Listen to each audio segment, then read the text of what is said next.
Hello, welcome everybody to the worst review show in history.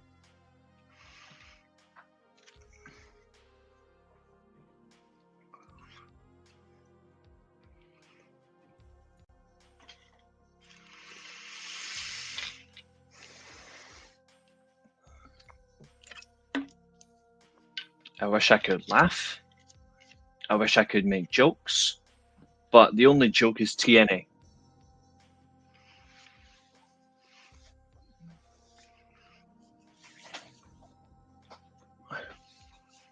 And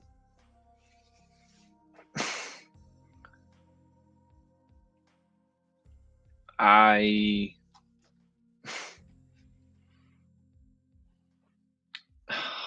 got so much to say, but I've got so much anger going through my head about last night.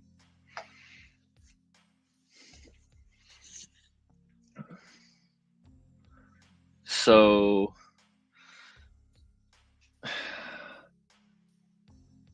this is the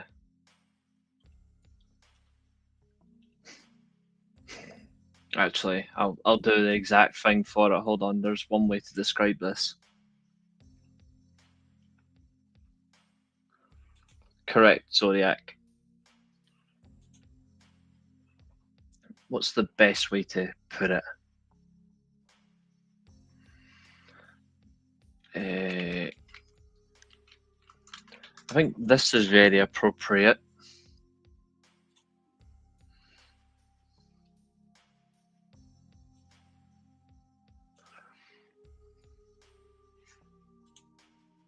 Rightly so.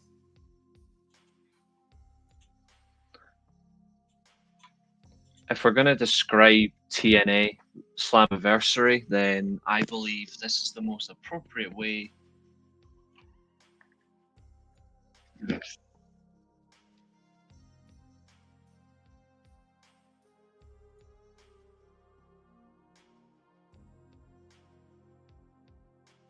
gym.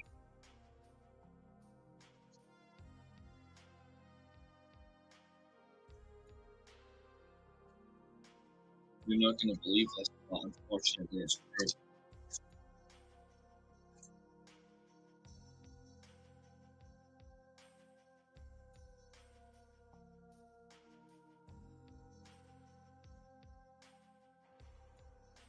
That's your new predictions champion. You beat Maria by 1 point. 6 out of 7.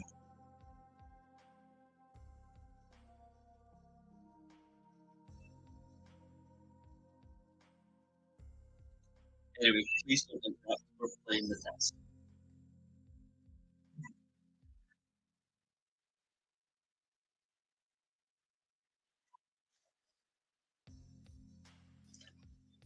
You're not meant to hear me whilst I'm playing this song.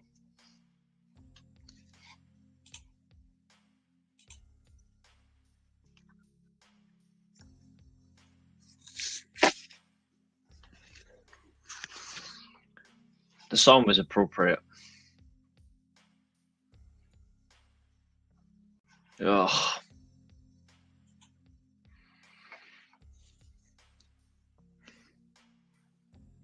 I'm actually,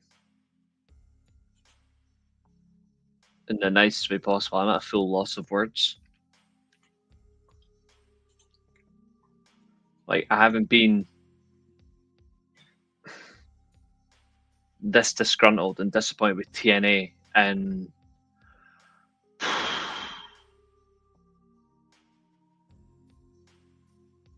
quite a while.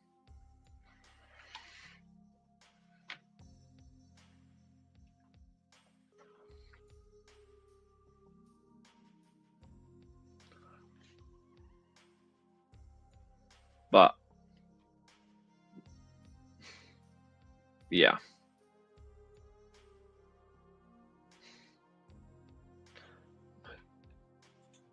If you've never felt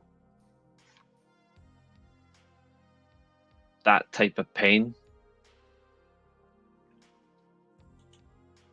then you'll not understand what I'm talking about when it comes to last night's situation with TNA. And this is not company adjacent. This is not pick one over the other. This is plain and simple. TNA officially have proven exactly what I said was going to happen. And I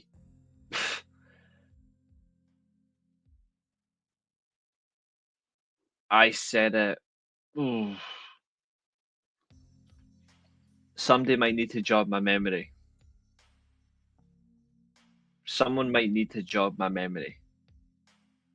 But I believe I said at the very beginning of this partnership, I will see it out, but it's not going to end well. And it will not take long before it goes to shit. And TNA will get shafted every time by WWE.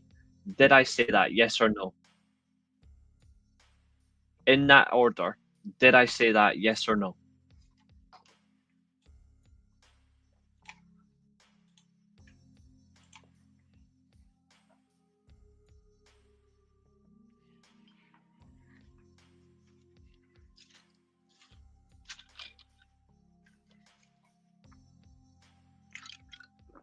Cheers, James. So here's the part that's got me really stumped before we even do this review, and we're going to do the whole thing.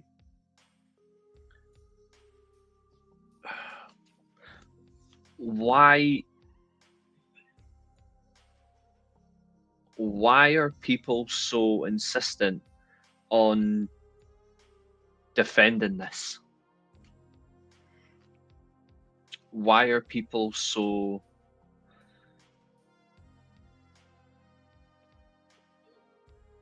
why is people so insistent on allowing one company to have everything taken away from them?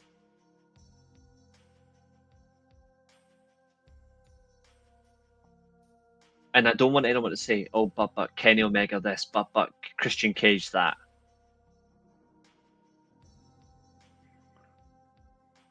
Oh, there's a lot of people defending this, Fernando. I've seen people writing up creative ideas saying, let's get to Bound for Glory. They'll win the titles back. Like, yes, this is the same arena that they're going to. Is the same arena where Samoa Joe beat Kurt Angle in 2008 at Lockdown for Bound for Glory this year. They're going to that same arena. But they're not getting 10,000 people. Like, where are people getting the idea that TNA are going to get the 10,000 and free? It seats 10,000 and free people for wrestling. How are they going to get 10,000 and free in that crowd? And I'm saying this as a TNA fan. Why are people allowing this? Oh, but they'll get all their titles back at once. Let them all come together. Enemies become friends. They fight together to get their titles back. This is stupid. This is stupid. Like, I am sick of people not understanding what this actually means. Like, do they not understand? Like, when people try to say, oh, it's not so bad, because they've got Bound for Glory, they've got other events. Have you ever experienced TNA during the hard times? Have you ever experienced TNA during the forum days?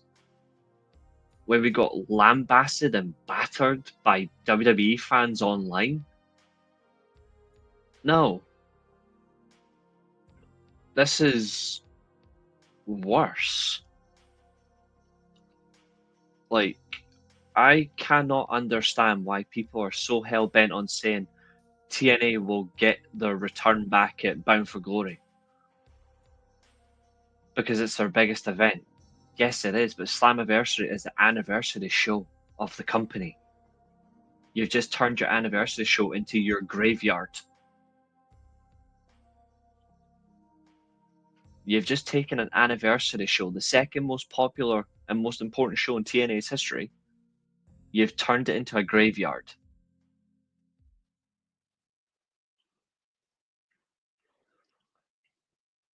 I said give the Death Riders a chance because it's company adjacent. There's a bigger difference. Stop being fickle. I'm not playing around tonight. Like I've got no time for any of that nonsense tonight. I'm not having anyone come in here and say, "Oh, but you're being a hypocrite. You're saying give them a chance." No, This is different. I'm not. I'm not having it. I am not having it. People are starting to wake up and realize that this is not a partnership. People are starting to wake up and realize, actually, hold on, there's more to this than meets the eye. Nah, sorry, I can't. I can't. Last night, if I'm being truly honest, last night was, for me, like the flick of a switch. This, honestly, tonight was either my whole entire TNA fandom is now dead, or I come into this now where my entire fandom is now gone. It's either my fandom is here, but I still review it fairly, or my fandom is now gone, and I now just review this as a content creator. I can't have faith in this.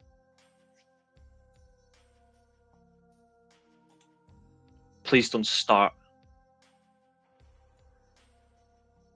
For one, I've already said this time and time again.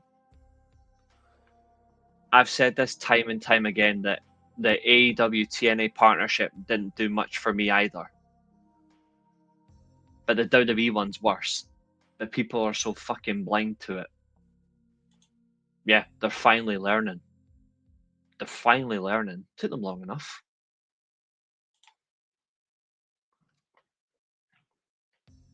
Yeah. Trust the pro exactly. And I know some people wanted to come on the show tonight. You're more than welcome if you want to say your piece on this. The link is there.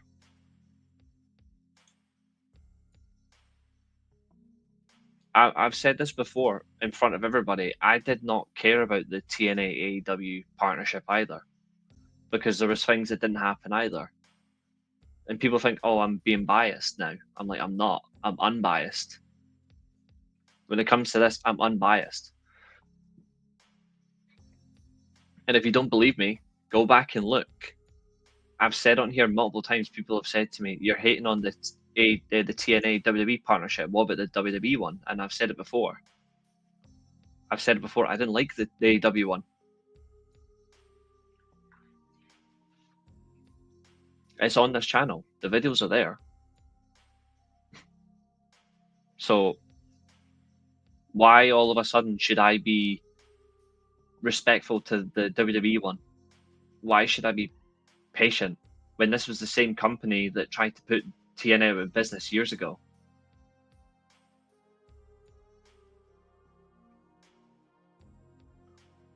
You're getting used on a development brand. That's not being used. That's subject to failure. Please stop defending this. Yeah, TNA do deserve a lot of blame, and trust me, TNA are going to get fucking slandered tonight. I agree, James. I agree. Partnerships shouldn't happen. The only company that does partnerships correctly is Maple Leaf Pro Wrestling. And if you don't believe me, go and look. Go and look. Less than a year back under Scott D'Amore since he brought the company back, they've done partnerships with every company so far. Not an issue at all. Yeah, total non-stop slander. And I've seen people last night and this morning, like after the show and this morning, all the way through today, saying that they're, oh, if you're criticizing last night, you're not a real TNA fan. Actually, no, if you're criticizing this, that makes you a real fan. Because a real fan doesn't sit about. A real fan doesn't sit back and say, no, this is not acceptable. A fake fan goes, this is fantastic. NXT fans last night were fucking celebrating. TNA fans were made to realize, oh shit, record crowd, what have we done? I told you, getting exposure means nothing. What matters is the wrestling and your integrity as a company, and it's being taken away from you. Exactly, Josiah. Carlos Silva is an absolute gimp. And he was already made to look on NXT. I mean, he sat there with the end credits on his face, and he held Trick Williams' hand last night.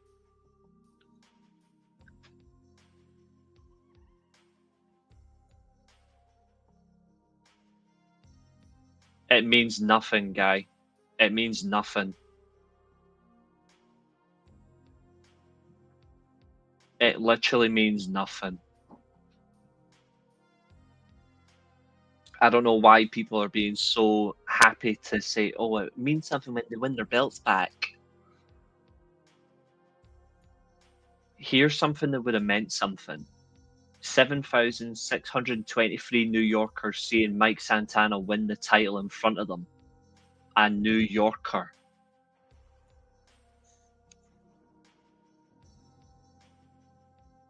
Here's something that would have mattered last night. JC Jane versus Masha Slamovich in a champion versus champion match without the titles on the line, and doesn't matter who wins that match. See the difference?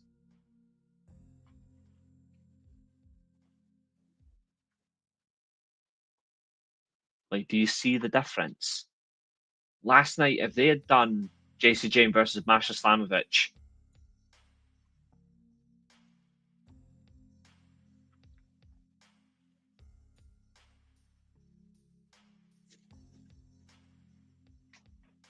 if Masha Slamovich had lost to JC Jane last night and it was just champion versus champion, I wouldn't have bothered, by the way. Like, I actually wouldn't have been bothered. I'd be like, you know what? Okay, cool. That's a big win for her because Masha's already beaten her twice already. Get a win back. Okay, cool, no problem.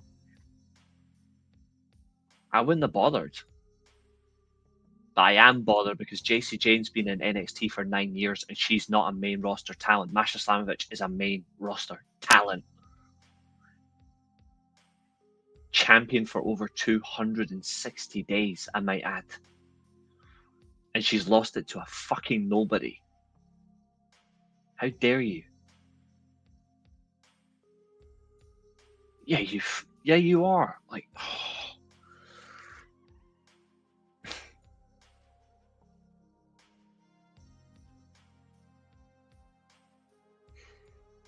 the funny thing is, you say they might get a better attendance.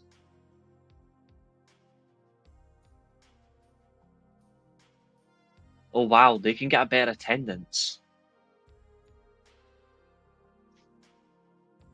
Who cares? Who genuinely bloody cares? You've already annoyed your core fan base. Maria, exactly. Thank you. Comment of the night so far.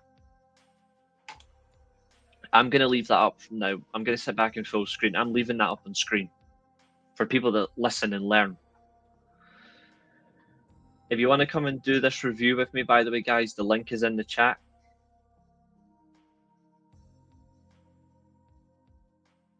It's because the building they're going to seats 10,003 people.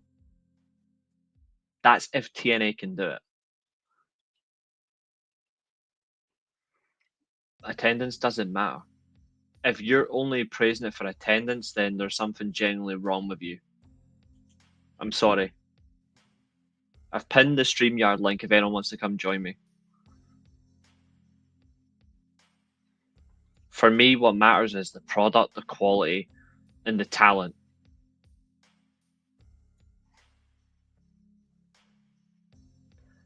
And I'm not saying I love the decision. I'm going to give it a chance. Don't know why you're so caught up and offended over this because they'll win their belts back. Are you for real? Are you for real?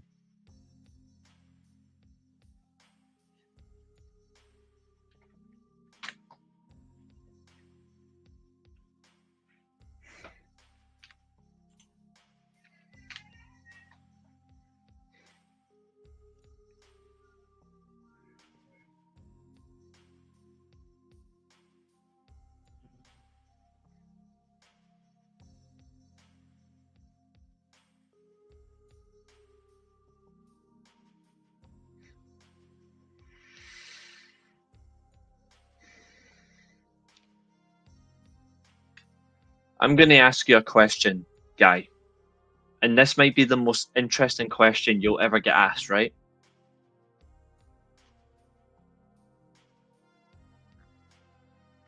Imagine. What's up, Fletch? Exactly, James, exactly. I'm going to ask you a question, Guy, and I want your honest opinion, right? So listen carefully, then respond, all right? This is the question.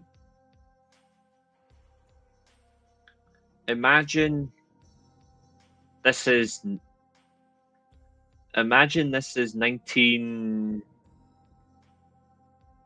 Imagine this is 1989.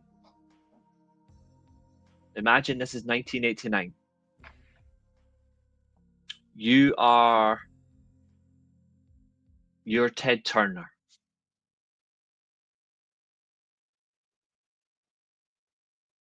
You're Ted Turner.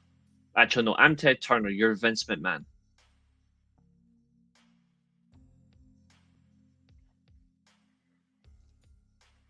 My champion right now is Ric Flair. Your champion is now again Hulk Hogan.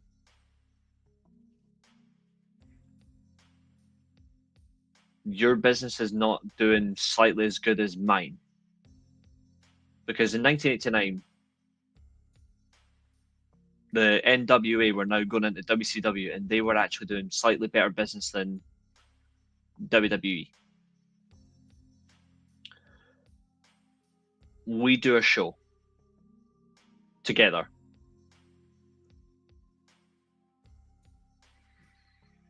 And the main event is Ric Flair versus Hulk Hogan, NWA World Heavyweight Champion versus championship on the line against the WWF Championship. And you were told you had no choice. You had no choice. Hulk Hogan is losing to Ric Flair.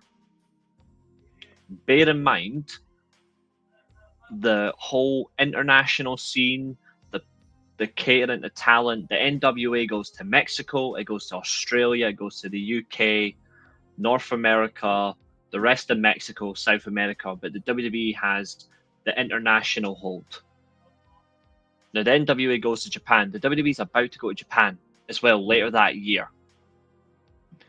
Which company gets more offended?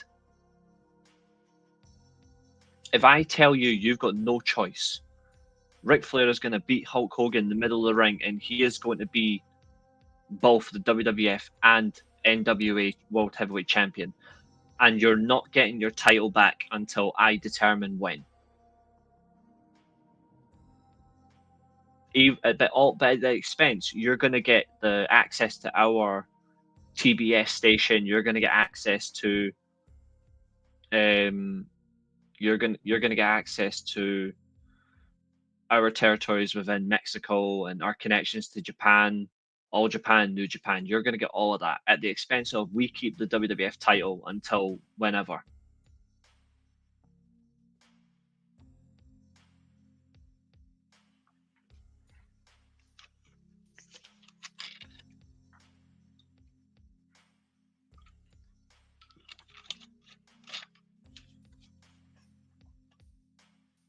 Who gets more offended?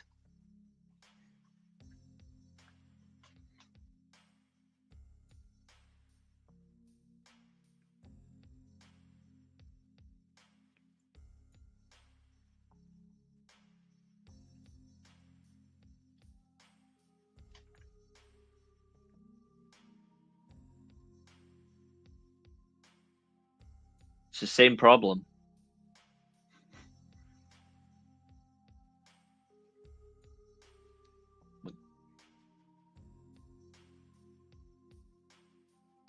Come on, ask you a big. Come on, ask you all a big question. I'm waiting for the answer.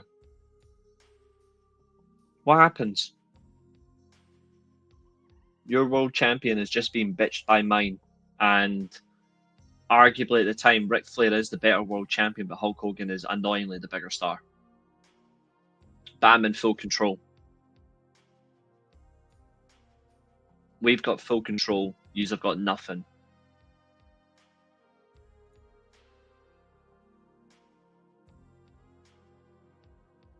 Who gets more angry?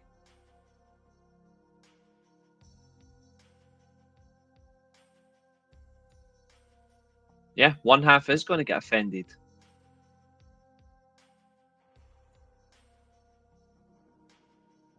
And here's the sad thing. Yeah, he did. He walked out. Exactly. The reality is, the minute you get ripped, it's over. It isn't getting done right, though. That's the problem. And Moxley with the IWGP title, I didn't understand that either. Like, that to me made no sense. Naito should. I already said back then, Naito should never have lost. He should never have lost to him.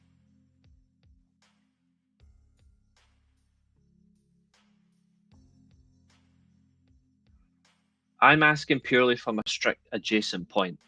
But if you want to bring up, I say the same thing about belt collectors. Here's a good one. See if it's a belt collector within their own company, it's fine. Company to company adjacent, it might look great on paper, but is it really the answer? No, not really. Now, these organizations could say, well, we want this person to be our champion. That's fine. But when you're actively throwing it in people's faces, it's a problem. And here's a fun one. WWE are throwing it in their faces. Even with Moxie's at least apart. Yeah, I suppose. But it still doesn't save the question. Like, I've said this before. There's only one time. I've said this once. There's only one time where I've ever truly liked one belt collector.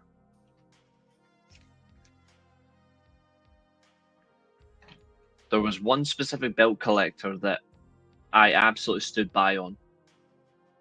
Because it's the only one I was like, no, this makes sense. That's nothing to do with Vader, it's nothing to do with Ultimo Dragon or Jushin Liger or anything like that, because they were all multiple promotions across Japan and the US. It's not Kenny Omega. It's definitely not Kenny Omega. There's only one belt collector.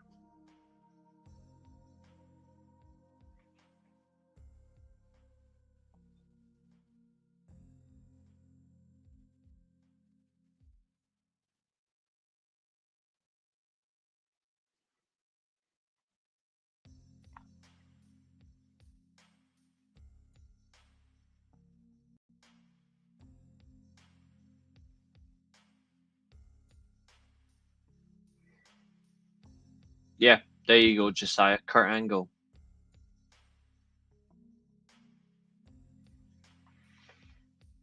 Yeah, they'll always bring up the Omega one.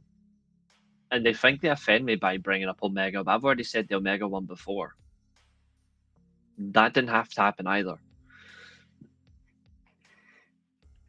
That was literally a mistake on its own. And it was continuously made to be a mistake. And it showed.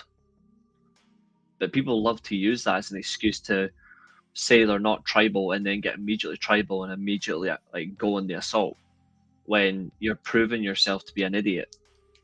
Whereas I've maintained consistency the whole way through. I've said I did not like either partnership.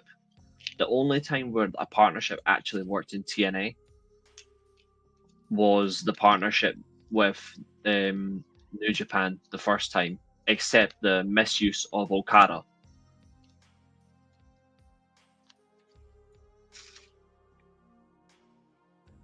Now, you could say the NWA TNA partnership as well, because the NWA used to technically own TNA as a territory, so that's not an issue either. But eventually they had to break away because Christian's like, I'm not defending against them anymore. I'm only sticking to TNA.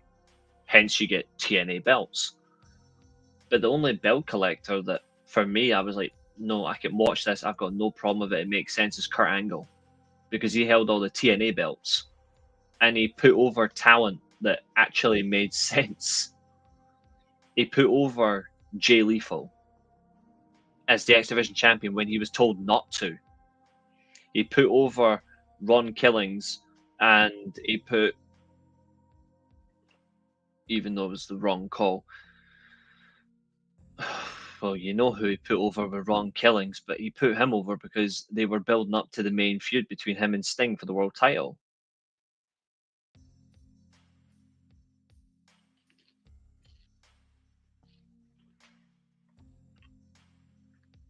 But plain and simple, like, I don't know why people can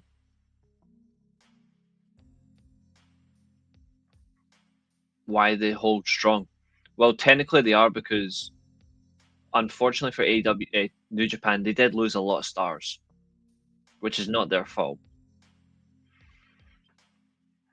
You could have an even better partnership if AEW still had their main core roster that they were building, and New Japan had their roster, and you switch back and forth on pay-per-view.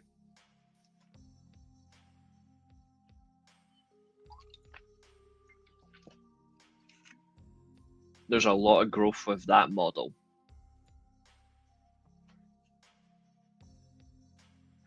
Enzo's an absolute disgrace. And Josiah, I know you'll defend that with your heart's content, and I don't blame you.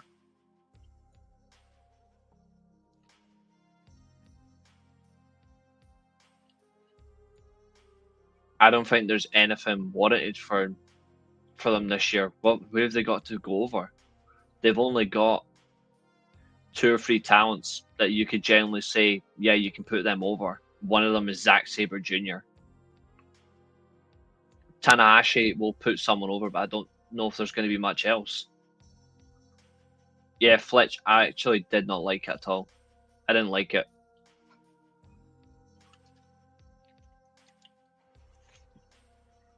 It does nothing for Gabe Kidd right now because obviously he's injured, so there's no benefit. The post match segment was great, but the backstage stuff doesn't help Gabe Kidd because he's effectively useless.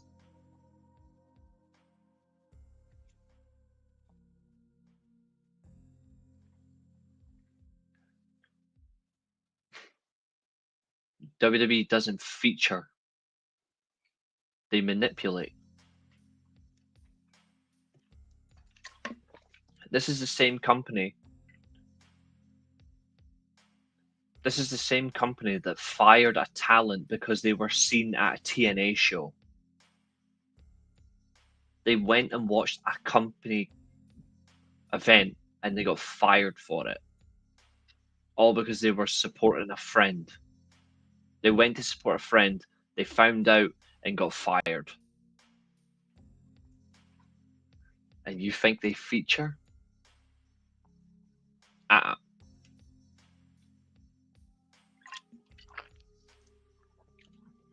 And if you want evidence, I'll show you who it was. I'll show you. It was a long time ago, but I'll show you.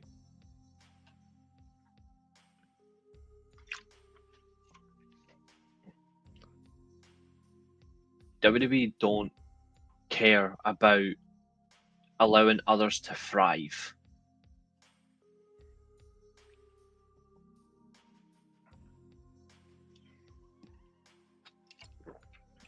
They will give you the facade of thriving for so much, and then they'll rip it away from you like your heart's being ripped out in Mortal Kombat.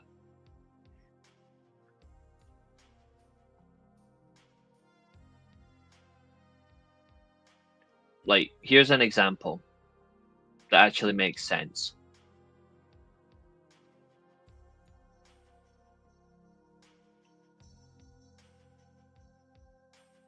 There's an incredible level of stranglehold right now on TNA, and all it's doing is taking away the enjoyment of what made this company unique, all for the expense of let's use them as a tool to take on AEW,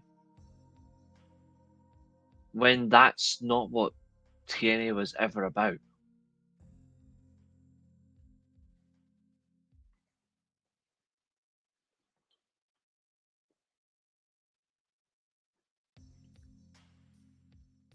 That's not what TNA was ever about. TNA was only ever about one thing, just being an alternative wrestling company, giving you an extra place to go, a different way of working, a way to try and rejuvenate yourself. Instead, now it's being used as a means to an end. And I will never like that, ever. I will never appreciate it. They could have good things here and there, but it doesn't make it good, consistently good. So before you come in and say, oh, getting all worked up and getting all angry for nothing, getting all caught up for nothing, I've got genuine reasons why I'm angry. And yeah, Gail Kim and Scott D'Amore. Scott D'Amore wouldn't have allowed this. Gail Kim begged for a long time for the women to get improvements. Like she's advocated on herself. Like she wanted the Knockouts division to get new talent. She wanted new talent brought in. And what happened there? Oh yeah, yeah, you're gone. Arguably the greatest Knockouts champion of all time. Depend on your personal opinion. Yeah, but we thank you for your service. You were leading our division. We thank you for leading our division and managing our division as well from a creative perspective. But here you go, bye bye. I've met Scott D'Amore. He would snap Trick Williams like a twig. Like he would rip him in half with his bare hands. Trust me. And I would pay to watch that.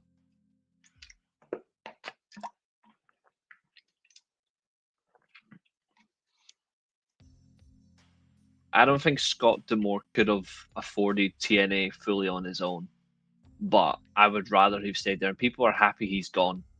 I'm like, he had a fair bit of favoritism, but no, like Scott D'Amore was TNA through and through. Brody King should realistically be the one to do it.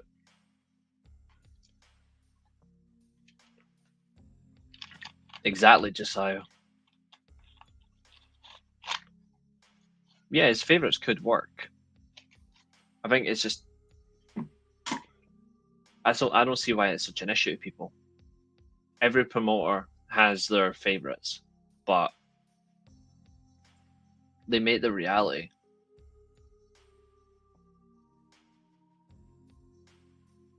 Ah, yes, because your first thing is look at the attendance.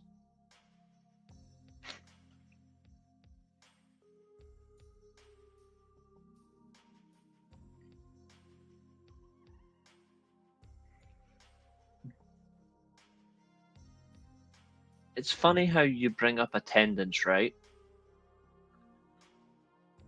What have I said about actually here's the right comment. What did I say was Mustafa Ali versus Mike Santana this year? The first time in what? What did I say about Mustafa Ali versus Mike Santana?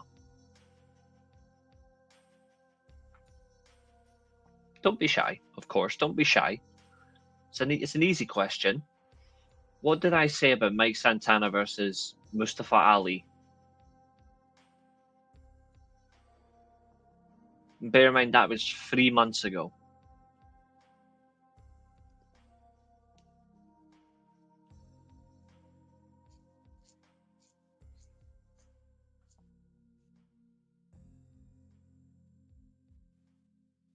Actually, hold on.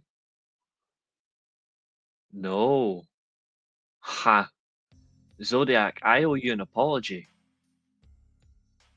Zodiac, you're still the champion.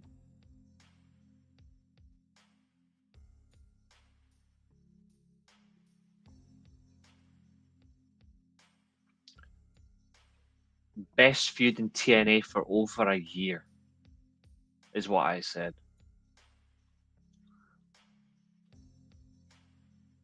The new TV deal's actually on. The new TV deal's actually on the way. They're still finalizing it. I've just looked. Yeah, Zodiac, you actually are still champion by the skin of your teeth. You can thank Abdul for that. Judas Icarus, I think, is for the longest while. I think he's going to stay in the tag scene, but I really do like Judas Icarus. I've stood by him for a long time. Yeah.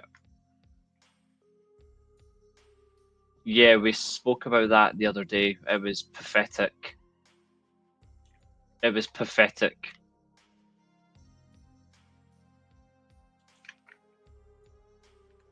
I don't like what they did to him. I actually do not like what they did to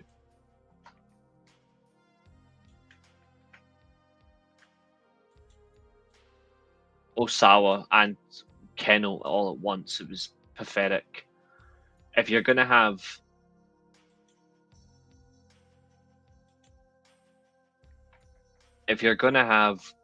um, Kenta win the title, just have him beat Osawa, because now you're about to lose Osawa permanently because of your mismanagement.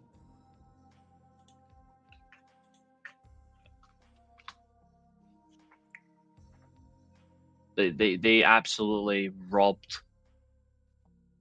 Osawa and they ruined Kennel in one day. I love Ken. I'm glad he's won the title, but they made a massive mistake doing it. Ridiculous.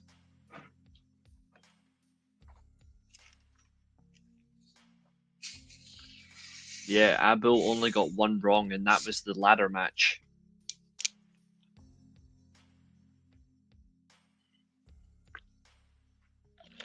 So, because of the default draw, Zodiac retains his championship. But we're 45 minutes in, and I've never hated TNA so much in my life as I do right now. Like, I absolutely hate what is going on.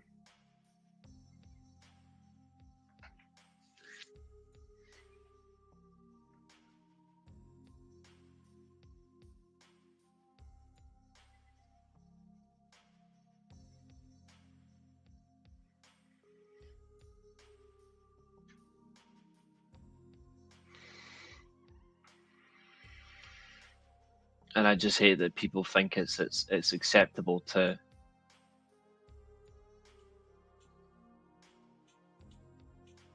praise it. But that's just what I think.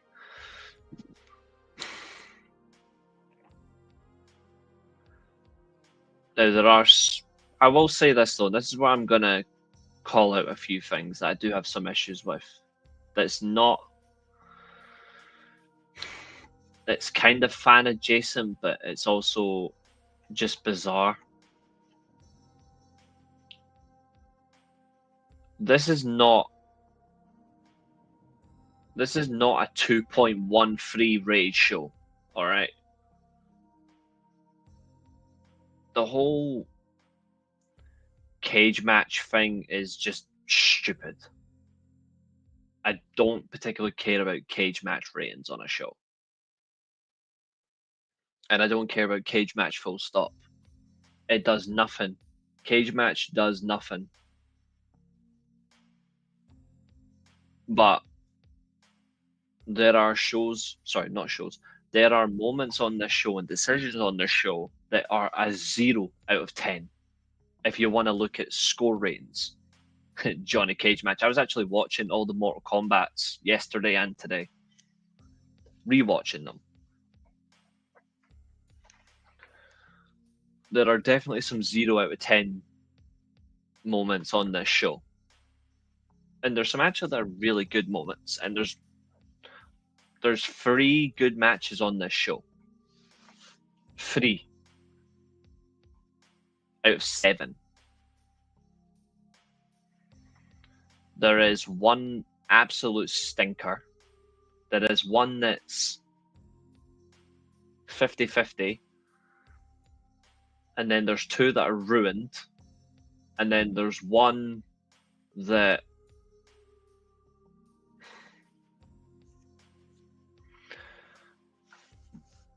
could have been a little bit different. So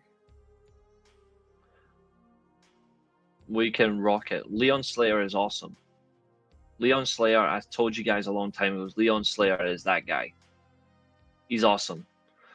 AJ Styles moment, yeah, it was awesome.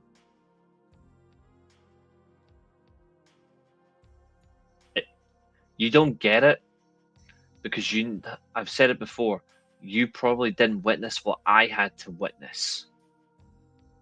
That's what doesn't make sense. I was, like I've said before, I was there in the days of the forums. I was there in the days of the forums when literally WWE fans were tearing TNA apart, wishing the death on this company. And they're still doing it. Why do you think they don't care? If WWE fans cared about TNA, it would have the same amount of ratings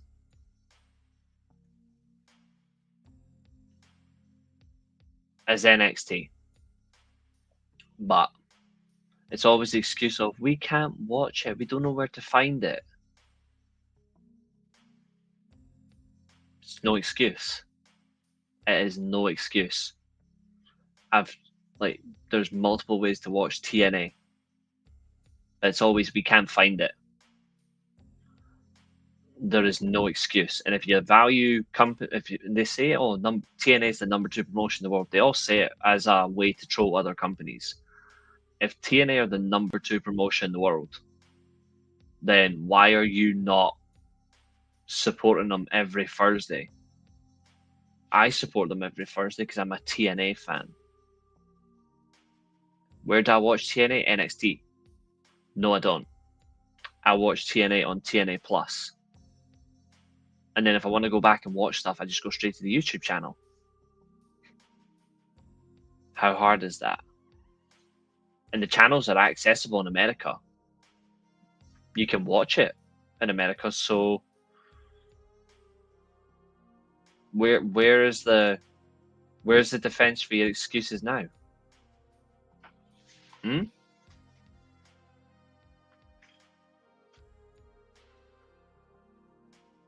Same with other promotions. Like,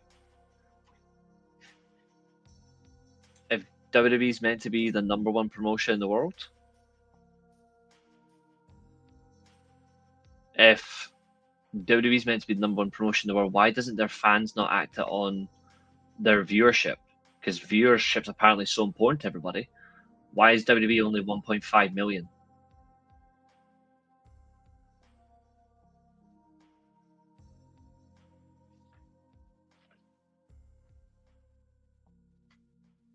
And you can say the same for AEW. AEW are not going to get excused from this conversation either. Anyone who wants to just think solely on ratings, you've got 1.5 million for WWE. You've got about 588 to 670 for AEW. You've got about 110 to 125,000 for TNA on Anthem Network, and then you've got Plus, and you've got the YouTube.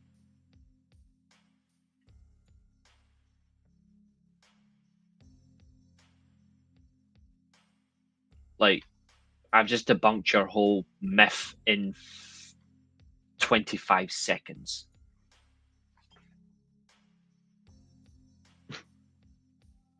How hard is that?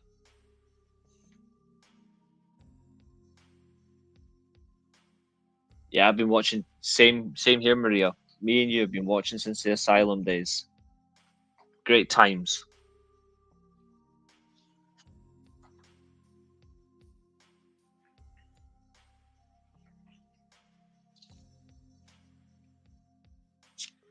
Yeah, Fletcher, some of it really is poor.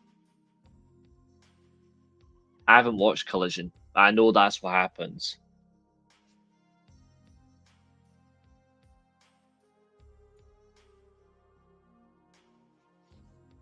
I'm not saying you weren't born, guy. But I think you're. This is why I don't know how many times I've said it on the channel. This is the problem with TNA, and yet people continue to question. After I've told them, they're questioning my fandom.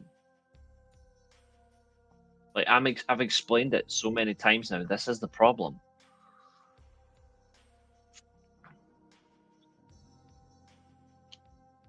And people want to say that now's not the right time for Santana, but Bound for Glory is. Santana's a better promo, a better wrestler, and a bigger star than Trick Williams. So where's the excuse? Oh wait.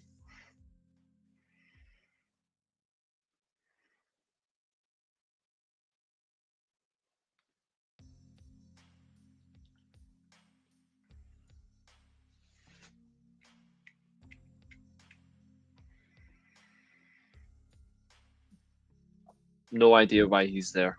No idea. But there you go.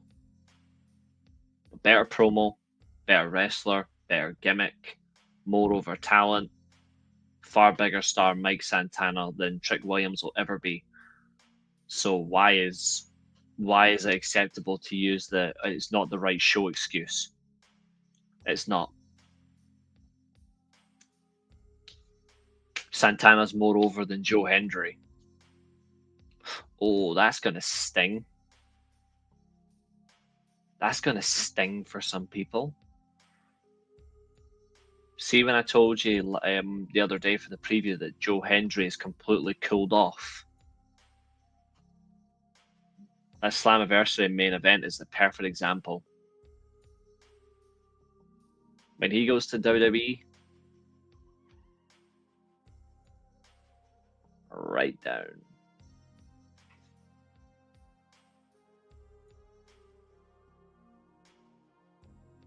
Exactly, Fletch. Like even those morons don't understand that. Like Bound for Glory is the TNA WrestleMania. They say every year this is our biggest show. You're meant to be in business with them. Slammiversary is basically TNA's SummerSlam. Even though it's an anniversary show, it's basically their SummerSlam. Oh no.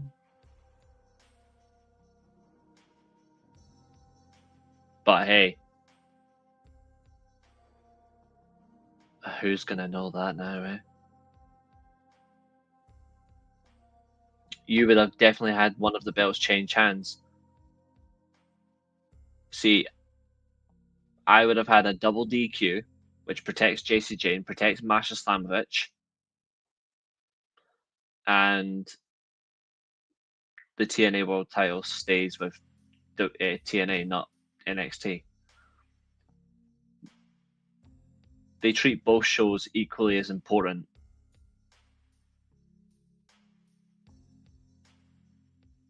Mm-hmm. Worse than that, he's going to be in catering. Joe Hendry is going to be in catering. He is going to contribute nothing to WWE. Say his name and he disappears.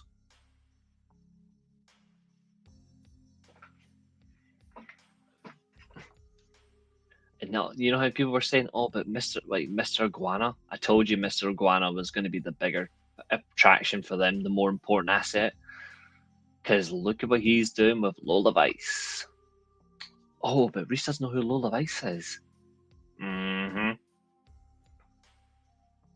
We're not signing him, Fletch. Trust me, we're not signing him. I'll be very surprised if we sign him.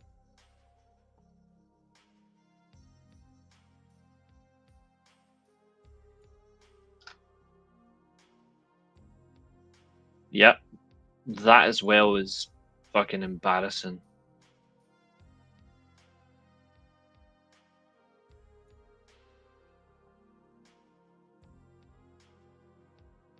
What's this?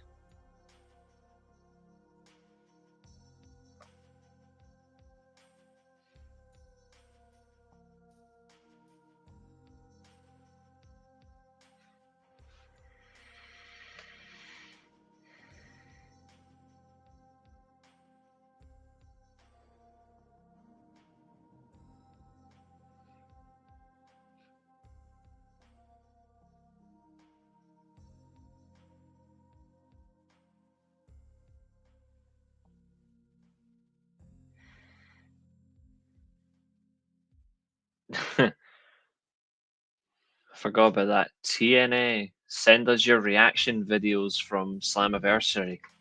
There's my reaction.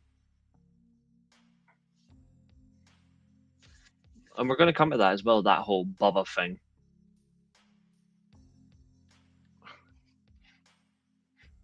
God almighty. But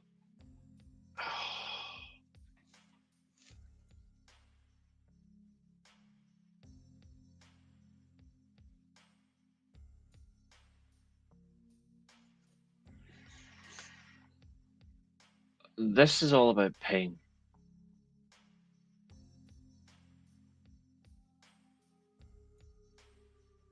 If it means Bubba Ray gets in the ring and then he all of a sudden he just ends up injured permanently, okay.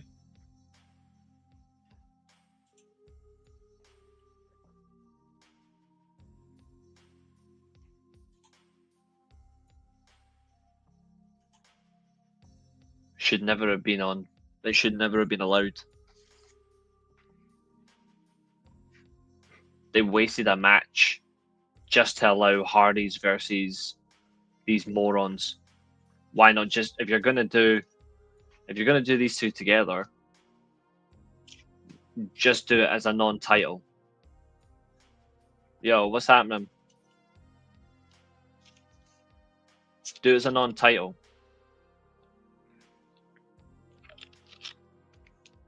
But nah, that's too much logic.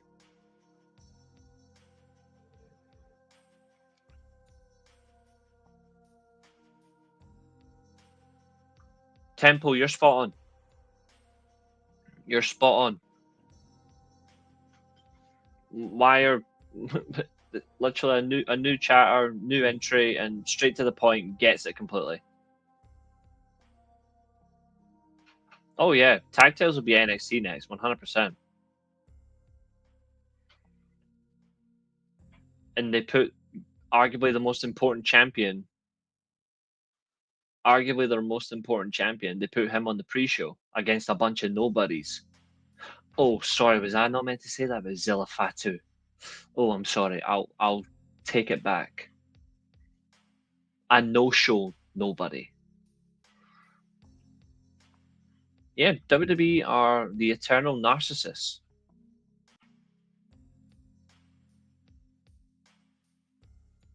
Yep, it won't be much longer, and I will die inside because I've watched them since 2002.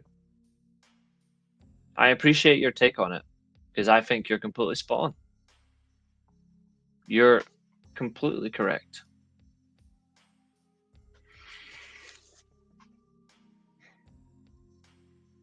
And here's another thing, because this was brought to my attention, and I don't understand why this needs to be a thing. But why do people want a TNA invasion angle? Have you not learned from the past?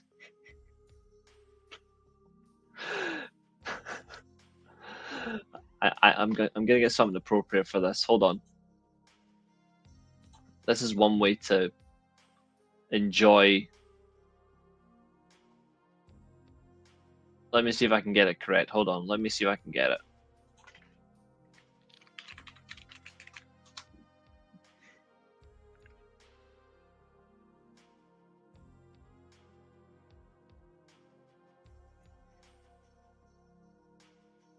A TNA invasion angle.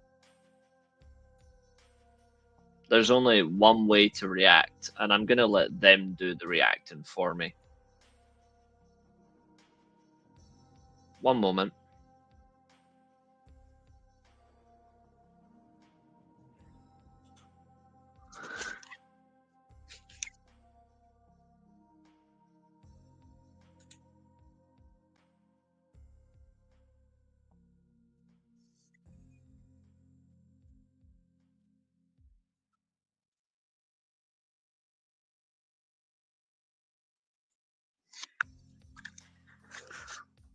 But hey, let's have a TNA invasion angle.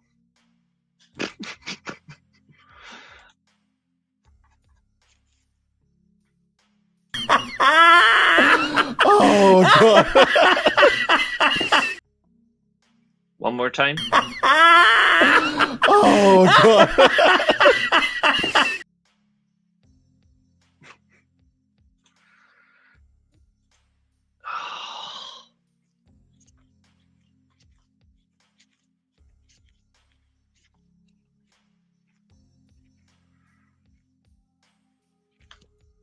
Are we going to suit and boot the TNA talents like Power Rangers? And you've got Triple Nose as Lord Zed. That Ava Rain is fucking Rita Repulsa. Goldar is Shawn Michaels. And then we're gonna go TNA Rangers? Fuck off.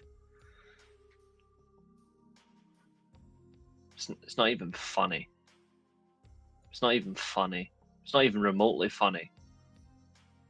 Oh yeah, like that's exactly what they did. And they'll maintain it. But I don't know why people are so happy to go, partnership. Look at our ratings. Look at our exposure. No, you're just being exposed for how gullible you are for allowing a company that doesn't care to walk all over you.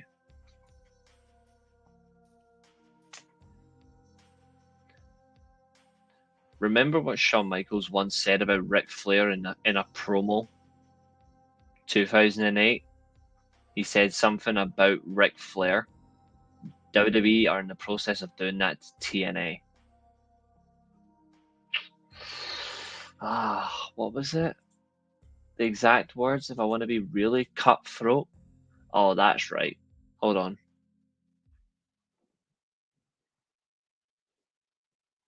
This is what he said.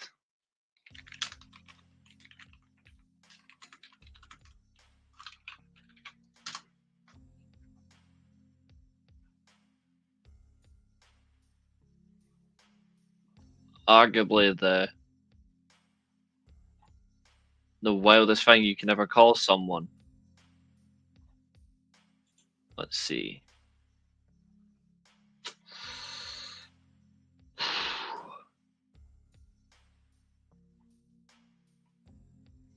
My God, this one comment stung.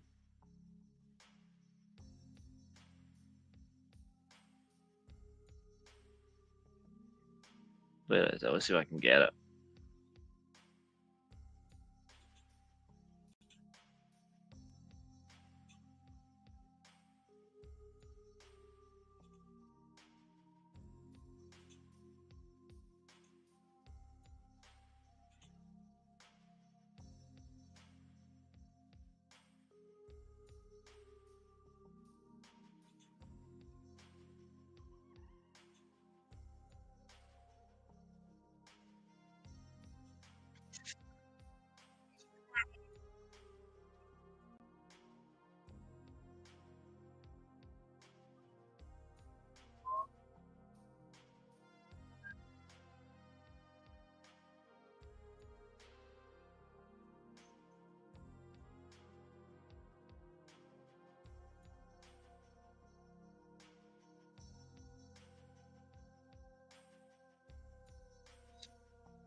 They're getting the old Yeller treatment.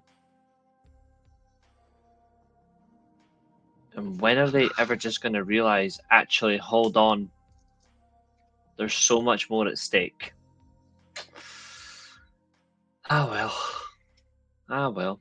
Anyway, let's get to it. So we're over an hour in. Obviously, we need to go and review some matches, and I'm actually that annoyed. I'm probably not even going to watch Raw tonight. Hello, Roy Sheen. I actually think I may not watch Raw. That's how pissed off I am. But I can certainly watch it tomorrow. But let's do this. So, what did everyone think of Mustafa Ali versus Cedric Alexander versus Mustafa Ali? What did we think?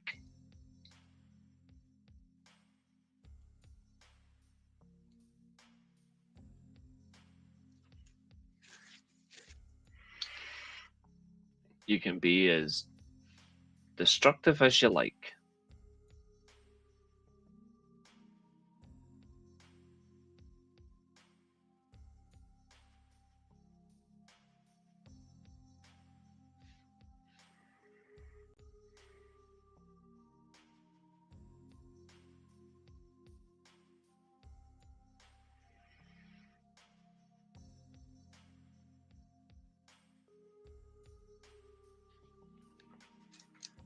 I'm actually eager to see what you guys think before I go through it.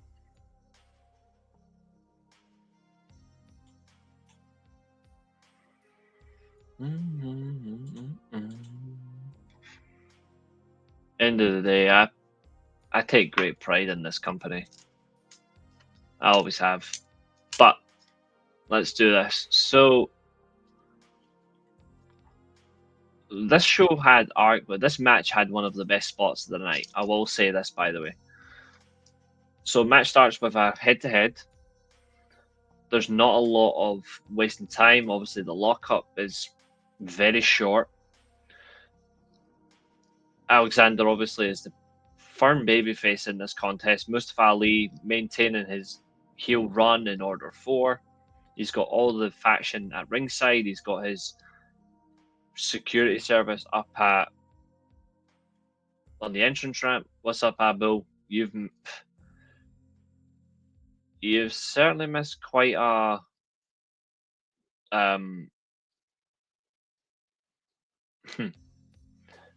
you certainly missed a fair bit of me being so damn frustrated. It was a great show opener. I agree. I really enjoyed it, especially the two German suplexes, on the floor. I thought Cedric Alexander was prime of his suplexes. He landed them very precisely. You can see accuracy. Not bad, man.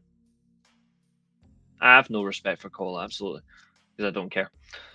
I thought the precision in the suplex was good. I liked the way he done one. He looked at the faction, stared them down like, you think one's enough? I don't think so. He's done two. Of course, there is some slight involvement, which allows him back into the match. Mustafa Ali hits a suicide dive to outside the rings where it doesn't go particularly right. Like he's already confirmed himself. Like he mistimed his dive, and that's where the accident was, which is okay. This allows Cedric Alexander to get a little bit of control back in the middle of the ring. He does a Michinoku driver from the top rope, takes out everybody except Tasha Steelz, who's busy lying down playing with her pom-pom hair. Again, why? Horrible look. Vicious moonsault DDT.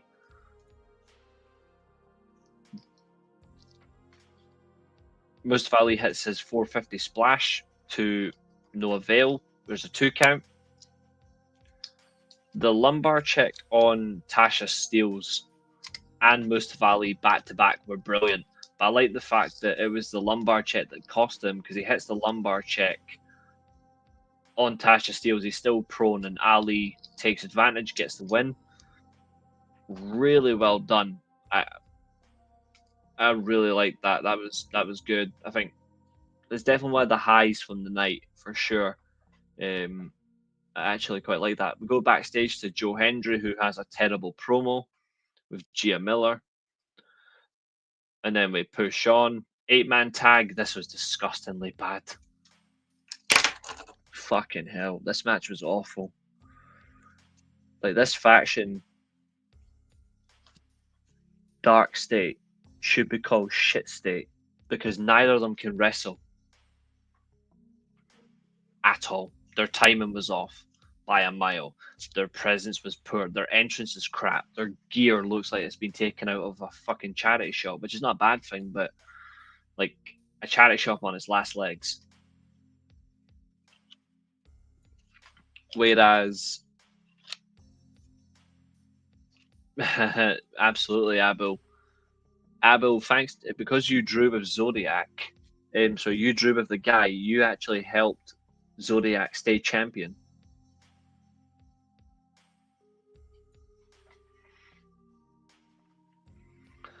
The system plus Matt Cardona. Pff, why bother? This was literally just any means to hit a tag team finisher sequence and then go home. Awful match. Awful. Nah, Zodiac's only... Well, yeah, he did retain his title. He did win at the last... Well, as a combined effort in the triple show. But he has retained.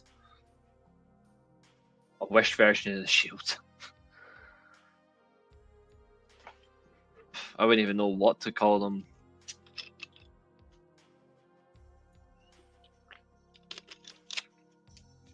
Shite, that's what I'll call them. Yeah, that's literally it. It was in, out, I need to... I'm not trained. I'm not prepared. That's what it was. Gia Miller's backstage. She is with Tim Malcolm from 90 Day Fiance. He gets a bit of an ovation when he mentions the fact he's been watching TNA for 20 years, but he also gets booed at the start, which I don't know why. Next match is Josiah's #1 evil, Tessa Blanchard versus Indy Hartwell. The only good women's match on the entire event, including the Knockouts versus NXT Women's title match and the tag match that was on the pre-show, which proves that Dana Brooke isn't a draw and she never will be. Retribution, yeah, that works. This was a good women's match, but good by substandard, because the only person who actually tried was Indy Hartwell. Tessa didn't try until the match was over, but of course she wins with the Hurts, don't it? The Magnum, she does hit the... To be fair, Abu, pre-show matches don't count. So you wouldn't have mattered anyway. Pre-show matches don't count because we don't do pre-show. This match was a slapper. Tessa Blanchard is a slapper.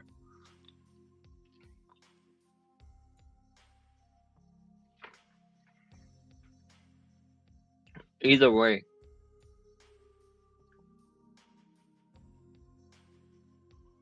It wasn't the best of matches, but the post-match was strong. Gia Miller getting absolutely brutalized. Like, I did not expect that at all. But now that Tessa's been suspended indefinitely, I think this is going to lead to Tessa now moving on. Trash by Elegance. Thank you. Someone understands my pain. I think, personally,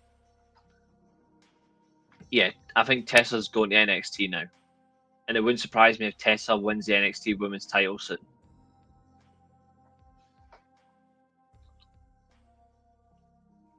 But the way that she brutalized Gia Miller got ripped apart. Yeah, she's going to NXT.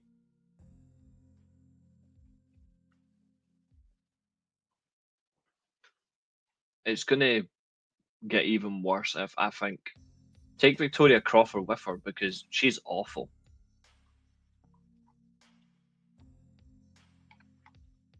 Santino's outrage, though, I will admit, made me smile. It's good to see him being a little bit of an authority figure.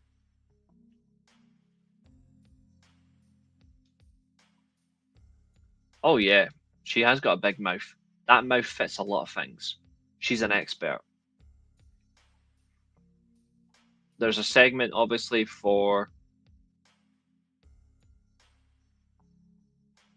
the Elegance brand. They're backstage. Inspiration show up. They've confirmed a 6-woman tag for Impact this week. They are bringing a friend. The way that they did that video package on the show, something tells me that the person who's showing up might be Shayna Baszler. I don't think I'll be right, but the fact that Shayna Baszler had a video package on Slammiversary makes me think it might be her. And I wouldn't mind that at all. If she breaks Dana Brooke's arm, I'll be the first to put cheers on the show.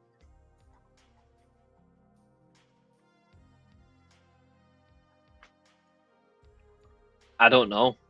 I honestly don't know why they didn't put the belts on them. It made no sense. They're the far better tag team. They're a far bigger draw, and they're far more interesting.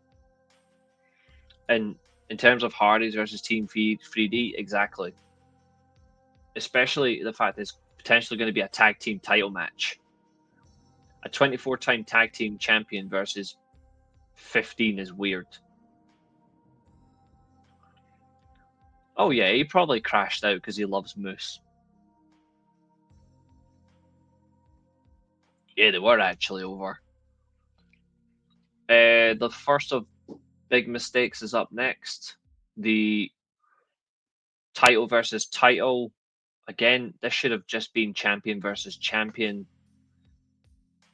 And then JC Jane, if JC Jane had won this through interference, but it wasn't for the titles, then I would actually understand it. But instead, they had her win.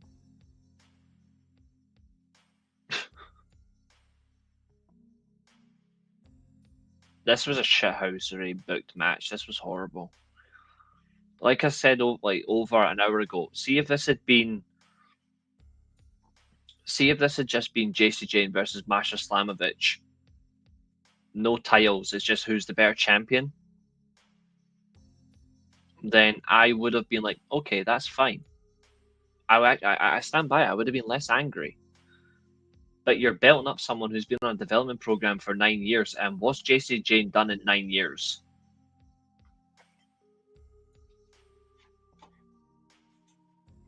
Nah, we can't, Matt. We can't escape it. We have to go through it. My pain must be somehow subsided, but we have to review it. We can't.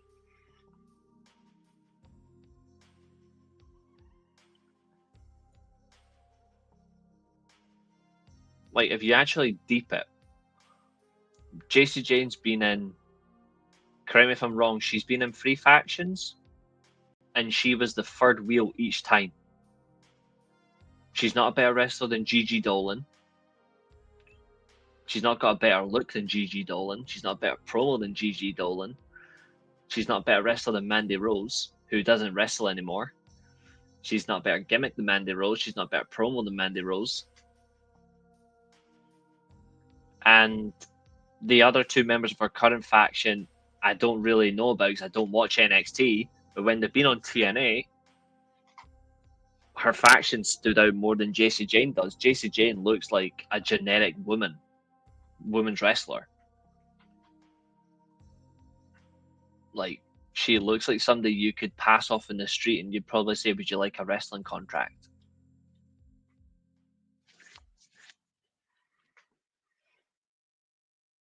Like, plain and simple. I don't know how hard that is to describe. I think that Fallon Henley, or whatever her name is, she has something. But the rest of that faction, you could honestly just put an ad out on Amazon for like jobs wanted. You could do the same for women in that faction. talent wanted for fatal influence. Our champion is shit at wrestling. Jasmine Nix is pathetic.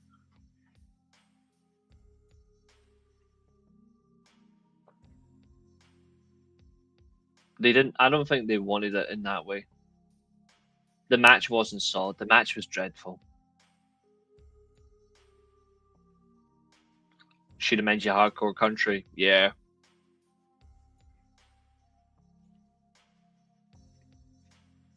Masha versus Killer Kelly was an incredible feud. Second best feud in TNA for women after Perazzo versus James. Because the shit they went to was absolutely insane.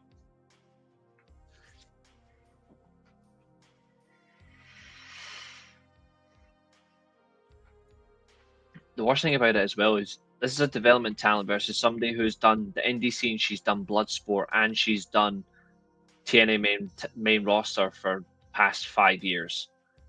And Masha had to literally allow Jane to dominate in this match. She had to allow that. Could you imagine this was 2007 or 2008? Gail Kim. Actually, no, I'll go one further. 2008. Taylor Wilde is the Knockouts champion after beating Awesome Kong. And she's got to lose the belt to fucking. Let's look at how shit the women's division was in WWE in 2008. You only had 3 good wrestlers: Melina, Mickie James, and Beth Phoenix. So the JC Jane equivalent would be.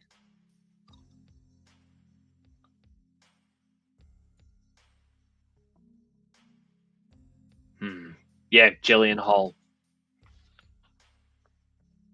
Imagine that, Jillian Hall beating Taylor Wilde, champion versus champion. I would kill myself.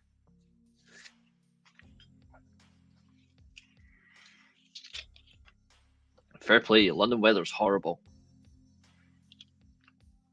Nah, Brooke Tessmacher could actually wrestle.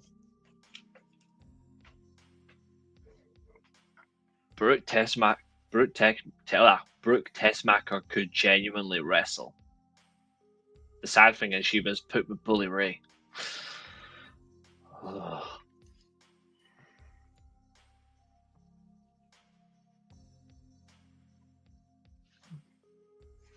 But yeah, so there's a lot of outside interference. Slamovich obviously does hit the snowplow, then she goes for Requiem. Unsuccessful on both. She did have a good one, to be fair. But Jane hits the rolling encore, gets the win. And even worse, Carlos Silva actually hands the title to JC Jane. Oh my god.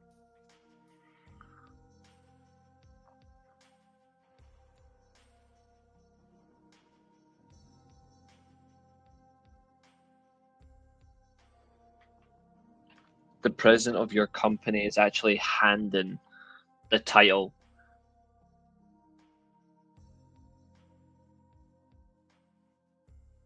Yeah. Because the world title had already been away at this point.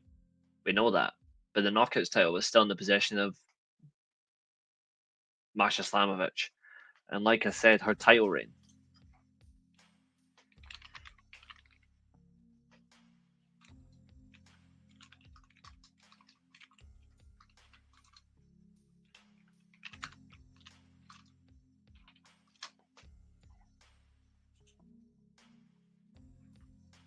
Like here's an example of pain.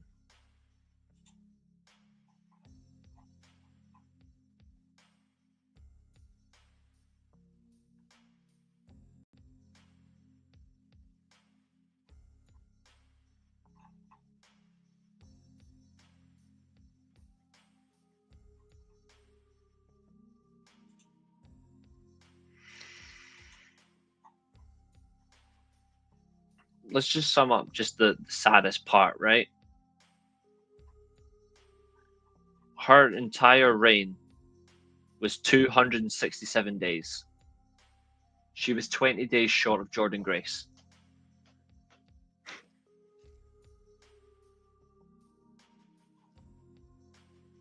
Imagine that, eh? Who looks like a star? JC Jane.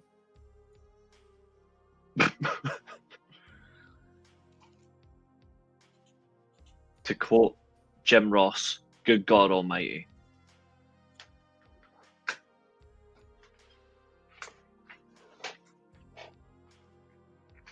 Yeah, we can't have a Russian having a title reign longer than Jordynne Grace.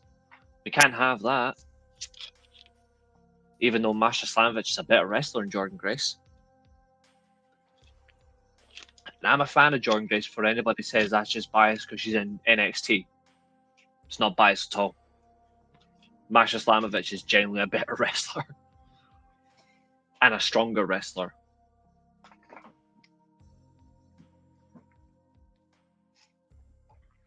There's a recap about the hometown man. This gimmick needs to fucking die. The whole, I think the Northern Armory very soon is coming to an end. I think they're going to turn on Eric Young as well. And I kind of hope so. Like, I really do. The attendance for the crowd is announced. Oh yeah, she took a lot of good spots. The attendance, obviously, this is the record gate for TNA North America. It only falls behind one show, which is the Wembley Arena. But this is now the highest selling TNA North American show, which topped Lockdown 2013, which is not a bad idea. And up next is the best title match on the show, and I'm surprised because one half of this match has got Moose in it. But yes, X Division title, Leon Slater vowing to become the youngest champion and aiming to break Amazing Red's record. Moose is aiming to become the longest reigning X Division champion. So who dares wins? Who dares to break a record? And they absolutely did get this one right. And this match is actually quite good. Like, fair play to them. Like, they actually got this spot on. I know I've got an issue with Finisher Fest. I've said it before. But I don't have an issue with this one because it wasn't multiple kickouts. It wasn't, oh, we're going to do it this way. No, what they did was they allowed Moose to get one spear and then Leon Slater rolls out the ring. That is good awareness. He then does one on the outside of the ring. Again, good awareness. Goes for the one in the ring, then we get the kick out. Back in the ring, you've got a blue thunder bomb from the torture rack, shades of AJ Styles. You've got heavy suplexes. You've got a code red on the outside of the ring, which is fantastic. Shades of Amazing Red, obviously. Senton 450s. Like, Leon Slater was in firm control in this match.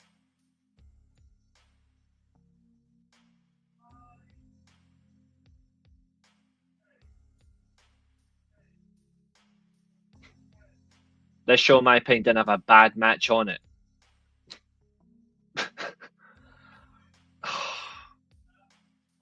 God's sake. Leon, I said it so many times before, the best diving finisher in wrestling is Leon Slater's Swanton 450. And I like that they allowed Moose to kick out. Moose kicked out. So then he goes for another one. But because he's so far away, he does a Swanton bomb. Then rolls up to the top rope, hits the Swanton 450, becomes champion. Shatters Amazing Red's record. Shatters the record. Amazing Red was in the crowd. Amazing Red got to see his record being broken in front of his own eyes.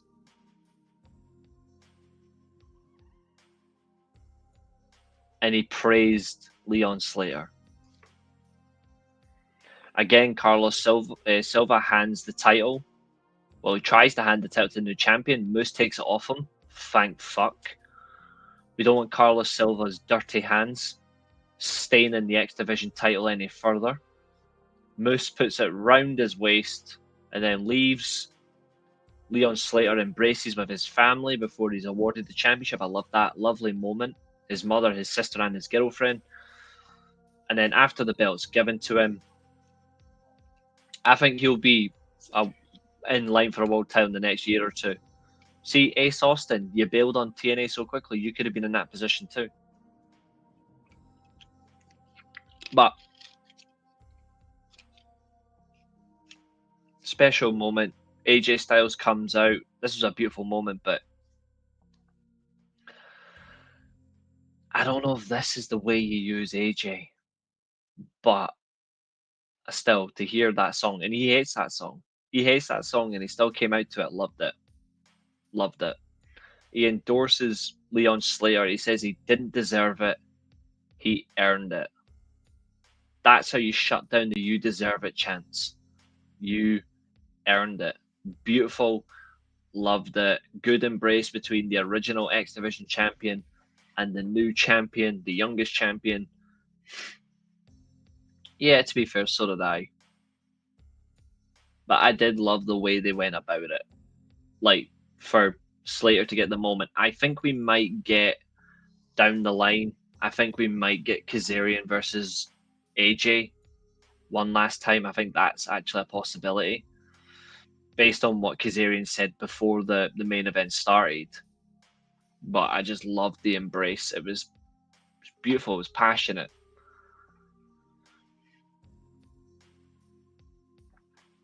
And it's the only time where I'll accept a welcome back chant.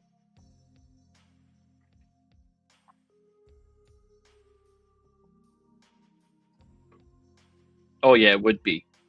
It so would.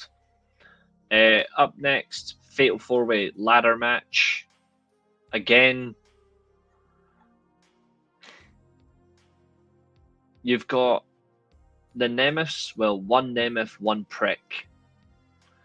You've got, as defending champions, you've got the Hardys who have won the titles 3 times, 14-time champions. 14-time World Tag Team Champions in general, looking for their 15th title. You've got the Rascals with an original member, Myron Reed, Killer Kelly's partner, replacing Trey Miguel, who's injured. And then you've got First Class, Casey Navarro and AJ Francis. First of all, AJ Francis, that was an impressive moonsault. That's his only compliment for me he's ever going to get in his life. But that was a good moonsault from the ladder. This match had the wrong result. 100%. I told you guys, this is why you don't put the belts on the Hardys. Yes, there was some creativity from Jeff, but they should not be winning these titles. It should have been either the Rascals or the Nemeth retain. They got this so wrong. I love the creativity from Hardys, like the 2 Twist of Fates on the steel chairs. Yeah, the Rascals well and truly got screwed. You had... it is. The enjoyment of the 2 Twist of Fates on the Rascals with their heads through the chairs. Great classic spot. The double swanton on the Rascals from Jeff Hardy on the 2 ladders. Excellent. All the ladders are destroyed. So what do? You bring in a classic Batman-like scaling ladder that you have to climb up, which was excellent.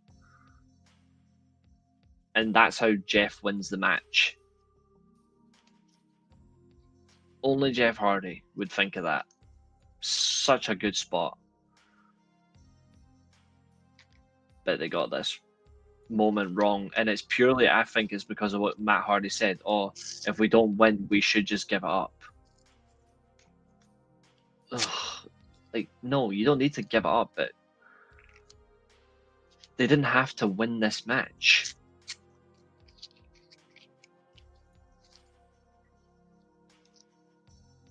And then the minute the match is over,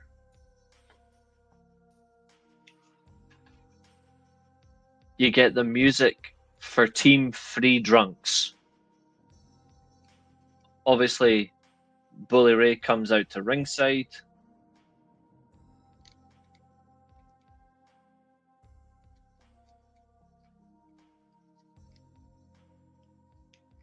Exactly, you don't need the belts for this. I don't know what they're going to do. I'm hoping it's not for the tag team titles, but there's still 3 months until Bound for Glory. They need to get the belts off the Hardys. They don't need this to be a tag team title match. No, he's just chubby Ray.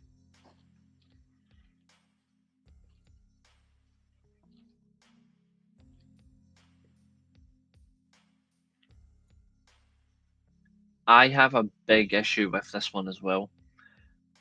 Devon's conditioning, his recency in the ring are completely flat. 2 months is not enough for Devon. 2.5 months, 3 months even is not enough. And you're basically doing this just for the sake of being in the crowd. I'm very concerned.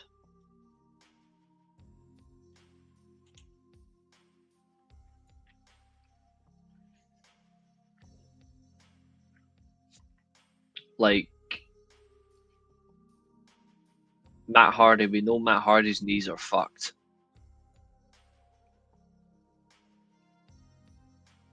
If he's doing DDP yoga, that's good, but that's still for me not enough.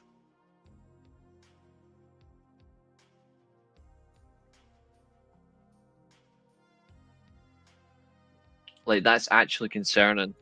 Like, he still can't go. You're putting him at risk. I feel bad for Devon in this way. They've already had their retirement run. Why are they doing it again? Like, what are you trying to achieve? Are you trying to achieve further anger? There's people that are actually celebrating this match being announced.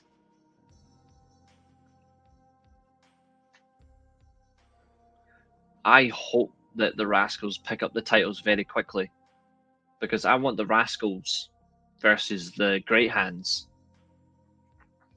and obviously Icarus and Williams together in matches as well. That's what I want.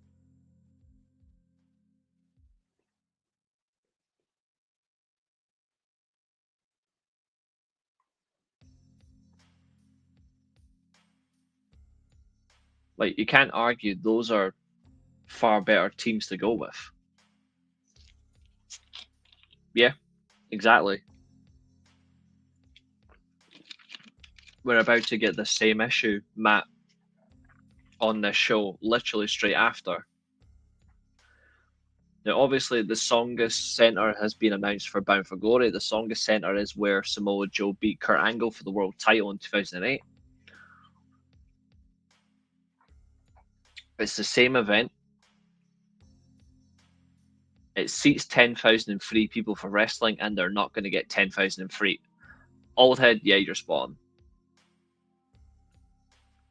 Tessa Blanchard, obviously, we go back to the stupid panel from the pre-show.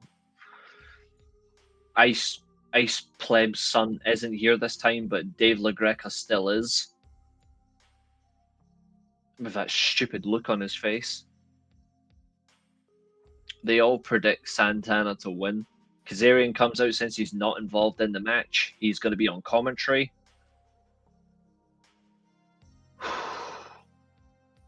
Fucking hell.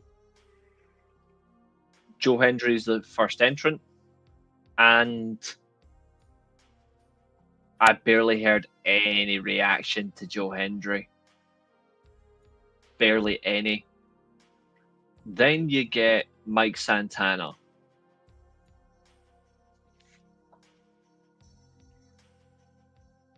Mike Santana's reaction, his entrance, the lot. DDP was the People's Champion of WCW. The Rock was the People's Champion of WWE. Mike Santana basically is the current, or for the longest time, the People's Champion of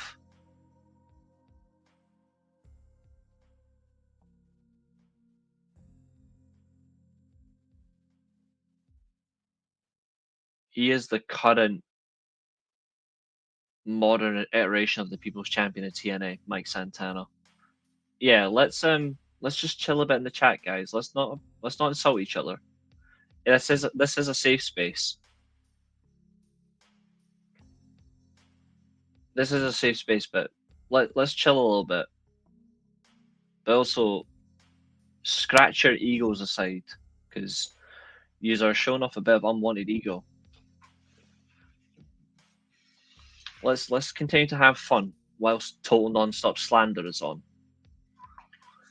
Santana got screwed in his home exactly, and this is where it's going to get worse. So Santana through the crowd. Santana had a fantastic entrance. You can see the crowd are fully behind him, and then you shut him down like he is an ant on the ground, and you've got a boot above his head. Why? Why would you do that? Why? And then you get the Trick Williams entrance. No worries, James. Catch you later, buddy.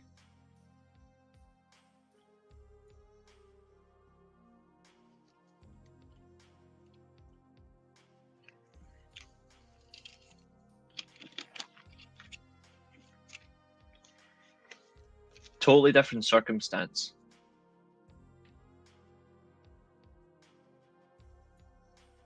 Yes, AJ was Mr. TNA 4 years in a row, and they don't do that anymore. But I said that Santana is the modern equivalent of that People's Champion, and he is firmly showing it. I agree, he is not. He's not that AJ Styles level of People's Champion. I agree. The closest was probably Josh Alexander, but Santana is firmly in the crowd's safe space as the number one babyface, and they got mugged, and even more so, they got mugged in the worst way because people are using the excuse of long-term booking for Santana to win the title Bound for Glory. I don't think that's the smartest approach, and I also think no one does long-term booking that well right now. And also, why are you doing long-term booking with a development brand and a main division brand? It doesn't make any sense. You know what I mean? Like, it doesn't make any sense.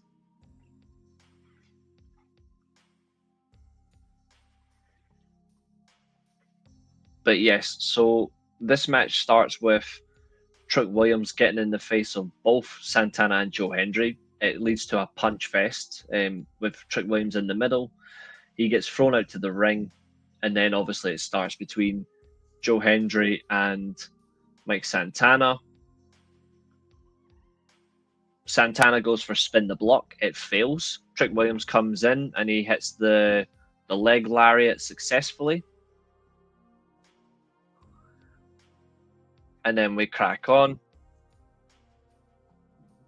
Joe Hendry gains an upper hand briefly. He hits the standing ovation, goes for the cover, and then confusion sweeps in. And this is where I got really confused.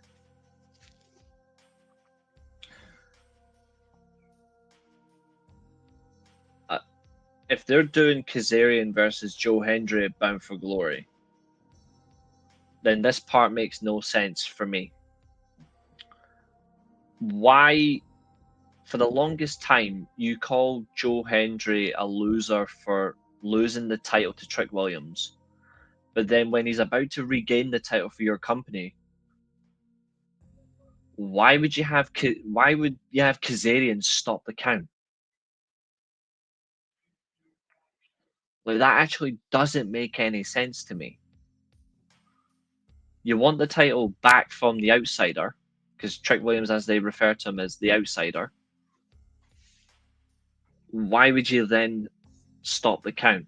He then gets ejected from ringside. Like, this makes no sense.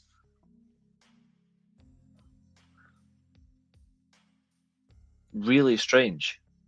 I get he's a dick, but it makes no sense.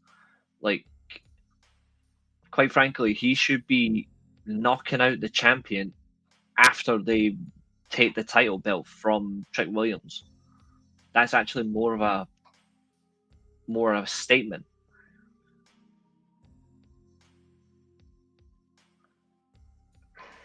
I suppose it could be. It's just weird. I don't know. I don't get it. I've been trying to figure that out all day. The minute that match ended, I've been thinking about that constantly, and I can't figure it out. I really can't. Joe Hendry does hit the. Obviously, Trick Williams is knocked out the ring. We do get a standing ovation after a straight slugfest between Hendry and Santana. Santana kicks out. Santana eats 2 lariats from Joe Hendry, and then he spins on him at full speed, spin the block. Not one's not enough, he hits 2. Hendry kicks out. He goes for one final spin the block. And then, selling the injury, Williams runs in, throws Santana out the ring. And who did I say was going to get pinned at Slammiversary?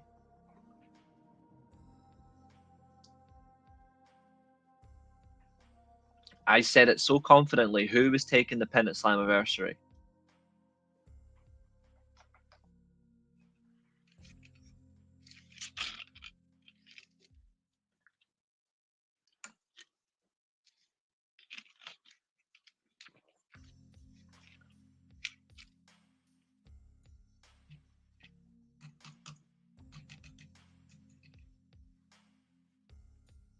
Oh, that's right. I said Joe Hendry would take the pin.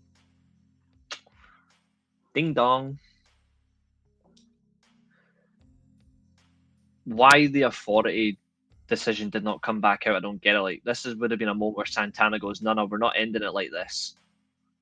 But instead, no, they choose to leave it with that decision. And then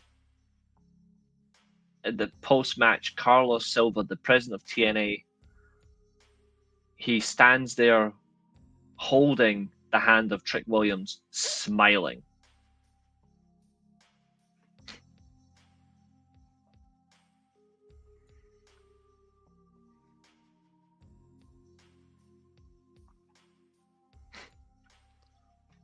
So damn funny. If you don't laugh, you cry. Silva is a gimp. Like, he is a huge ass gimp.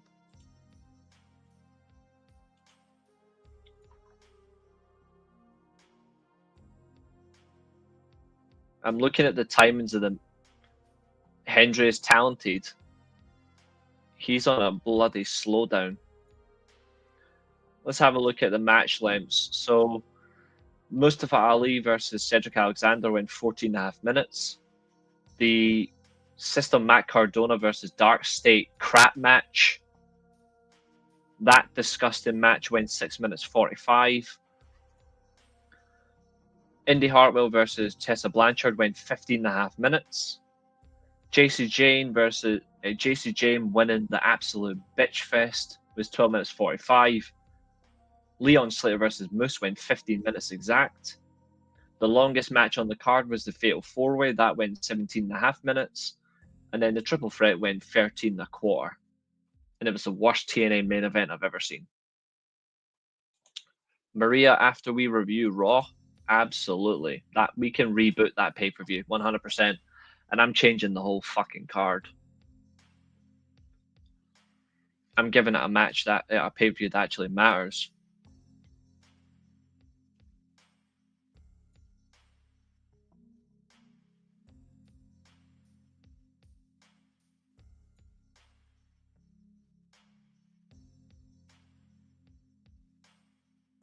No, no, it wasn't.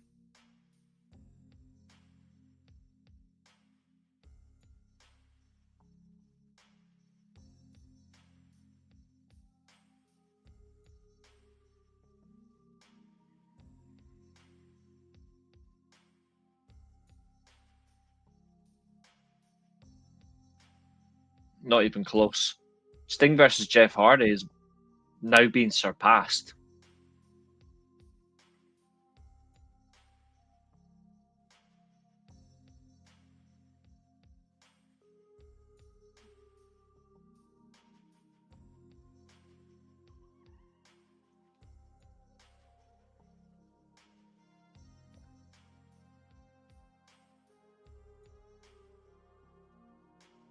Two seconds.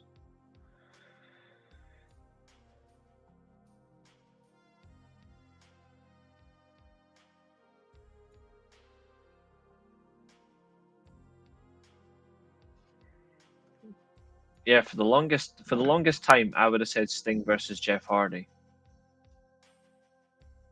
And then last night happened, and last night has finally surpassed it.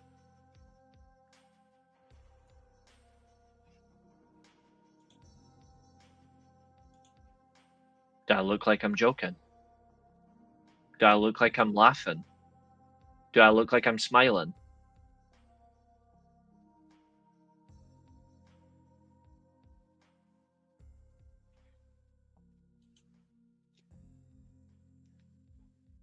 This is like the most straight-faced moment I've ever been on this show. Ever. Magnus versus Styles on an episode of Impact was fucking awful. Purely because Magnus sucked at that point, even more than he did. He eventually got better when he went back under his real name and went to NWA. But Jesus, that was horrible. God, I had that match invaded at my head. But yeah, you may not take it seriously, but I do. I'm very serious. Why would I lie? Why would I lie about that? What have I got to gain by saying it's that at all?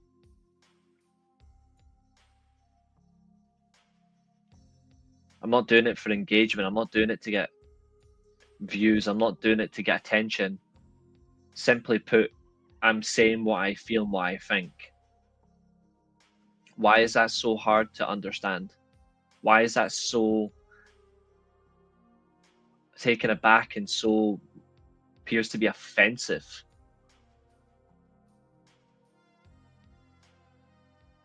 Like, why is that such an issue? Do you want me to say it was the greatest? Because it fucking wasn't. Do you want me to say it was good? Because it fucking wasn't. It was awful. It was beyond respectful. This is the sort of shit that people love to say, oh, that was good.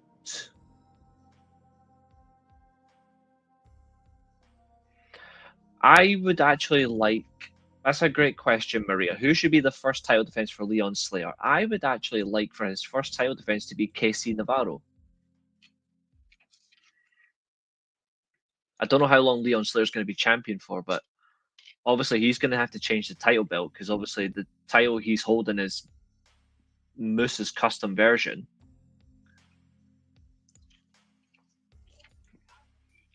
But I would like it to be KC Navarro. I think he's earned it. And I like KC Navarro.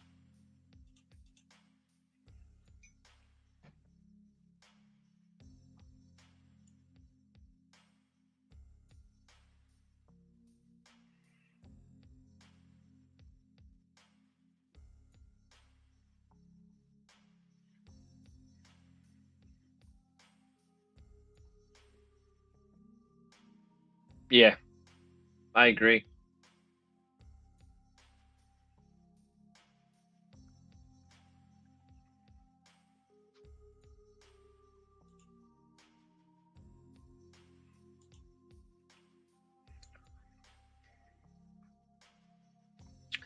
Because it was a black mark on that company's history. I think truthfully that is the worst take you had because Hardy was drunk and Sting pinned him forcefully.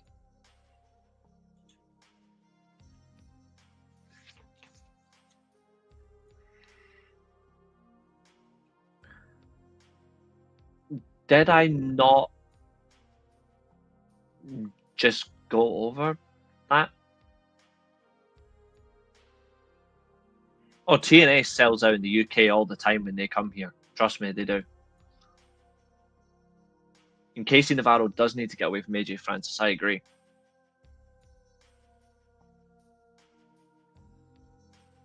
Here's the funny thing. What happened between Jeff and Sting was absolutely horrible, and I'm glad Jeff is now sober. I'm glad he is now sober. 3 years.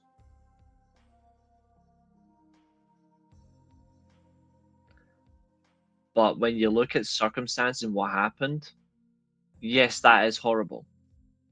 That is terrible.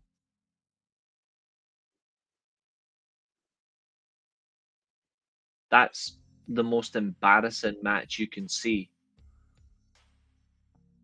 But when you look at the main event from last night,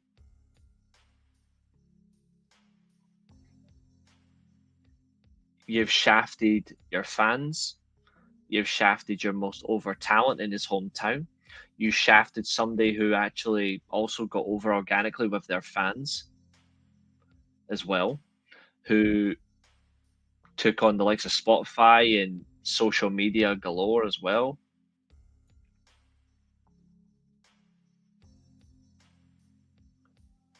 And this one is also two main event talents that have headlined the world up against somebody who has never even made it to is somebody who's never made it past the development program, and he's the world champion of a company that's had a world title since 2007 and it's been around since 2002.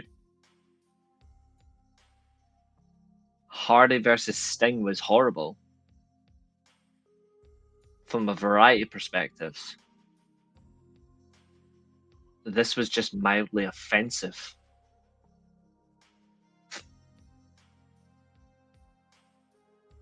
The difference is as well, Jeff came back, had his longest ever title reign as a world champion a year later. Well, a year and a half later.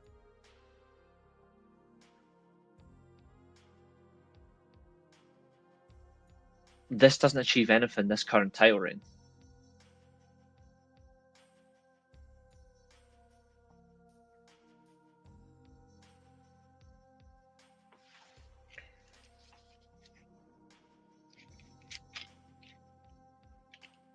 Nah, he got about 3.5 minutes, but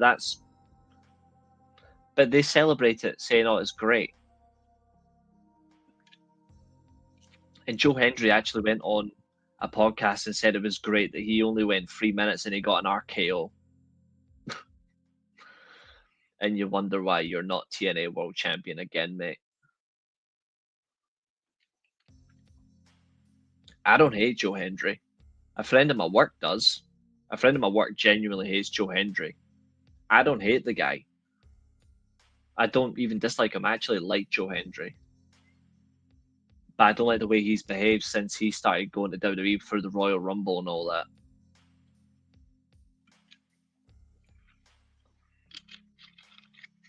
The minute his arse was in the Royal Rumble, that was it.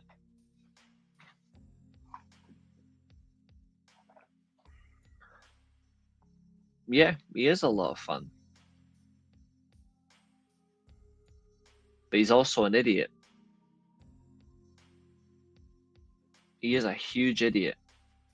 And I just don't know why you would celebrate such a manner like that.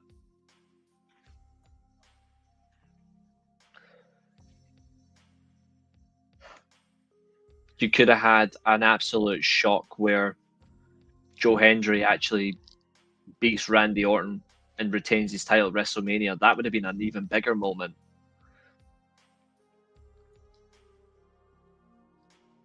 Yeah, fame got to his head.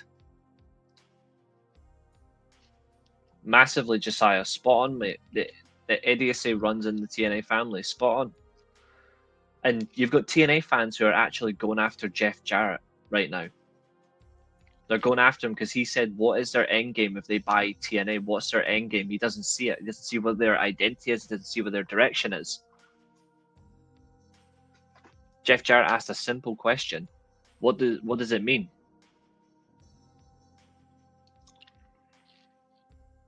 And TNA fans actually said, oh, you gave up on the company. You sold to Dixie Carter. No. They needed an extra financial resource. It's expensive to own a wrestling company, but these fans don't understand that. The difference is Dixie sold Jeff Jarrett out from underneath him and fucked him off in favor of Hulk Hogan and Eric Bischoff.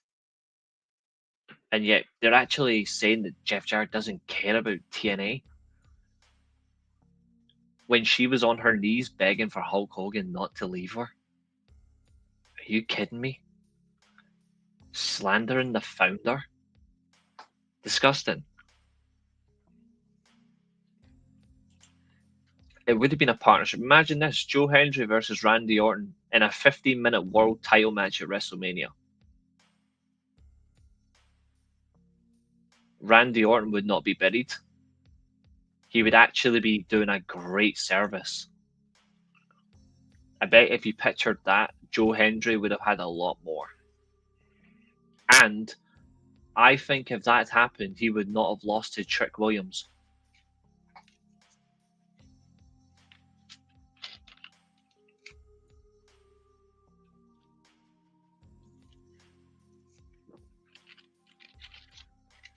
Oh, I'm going to show you.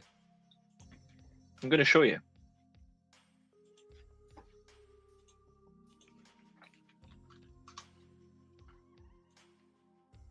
Because this actually shocked me.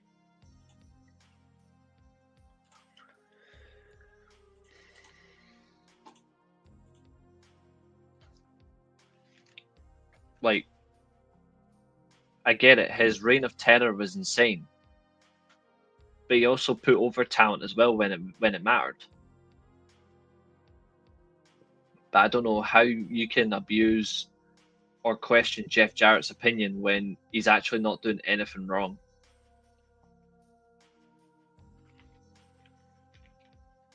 Watch this. Let me just quickly sign in and I'll show you.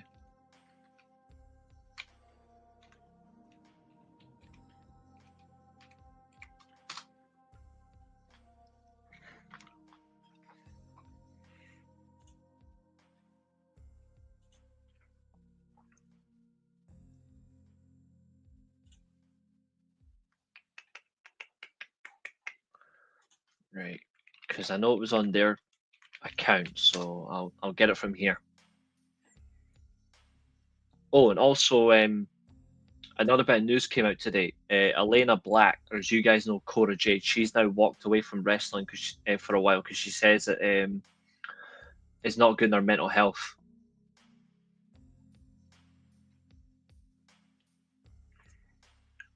Oh, nice. Bryan Danielson was confirmed he was cleared by Dr. Sampson to do those moves. But obviously, he can't go any further. Fox Nation are the broadcast partner for Real American Wrestling, which is obviously what Kurt Angle will be a commentator on. Bayley and Lyra Valkyria are, oh God almighty. Women's tag team title match. Raquel Rodriguez and Roxanne Perez versus Bayley and Lyra Valkyria tonight on Raw.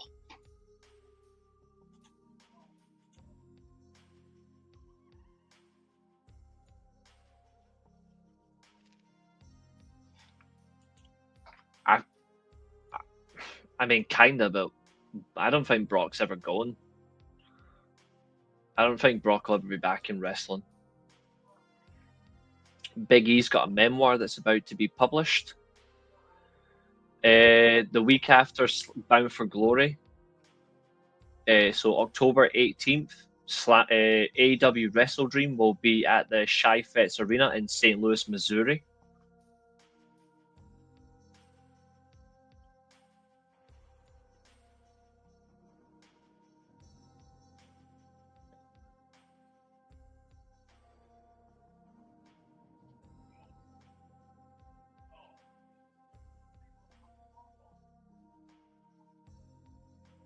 Let's see, where's that thing I'm looking for?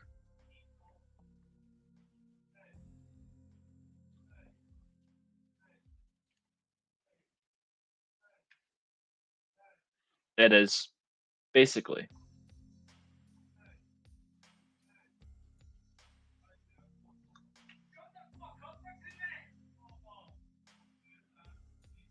Right, what am I looking for?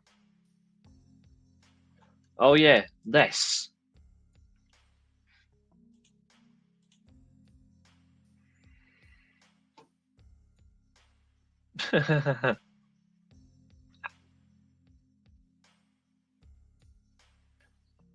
Needlessly long pay-per-views. It's funny how people used to moan that WWE talent didn't get enough on their pay-per-views because the pay-per-views were not equivalent enough. But they're actually allowing the talent to get on these events and work. I know what needs to do with Bayley. Tell her that she needs to fucking retire. Yep. It's pointless shit. Yep. St. Louis on the 18th.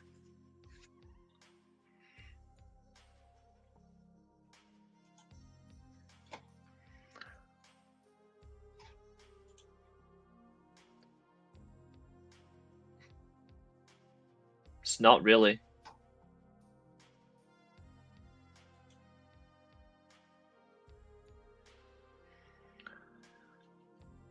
So here is Gaslighting 101 from Carlos Silva. Carlos Silva on the Getting Over Wrestling podcast. Carlos Silva, when asked if WWE is purchasing TNA, our partnership with WWE and NXT is going great, and we're going to keep it going great. And you know that could appear as an opportunity down the road. We're just making sure things like Slammiversary and Bound for Glory are, you know, what we're doing on TNA, how we're creating content, how we're working with our partners, how we're bringing new sponsors, how we're filling up arenas. Gaslighting 101. Every pay-per-view isn't 5 hours long. But also, pay-per-views include pre-shows as well.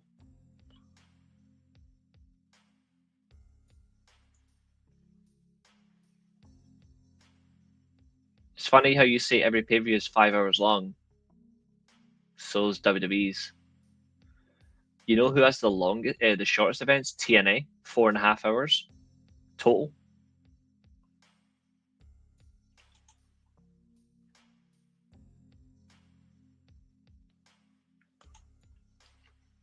Yes. Hello.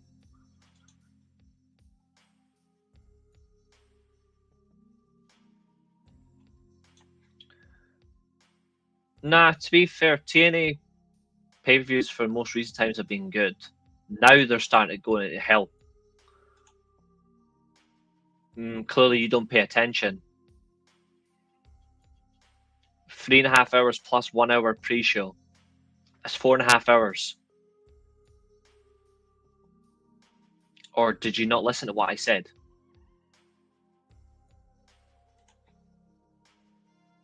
Yeah, Buemo.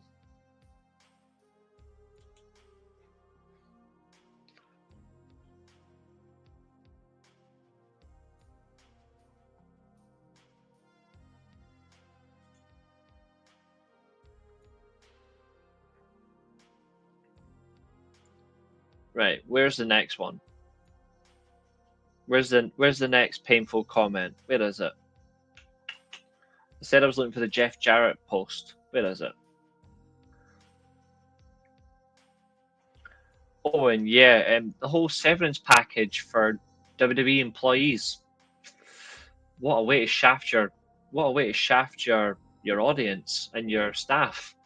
What's up, Lark Bark? How are you? You have to. It's part of the event.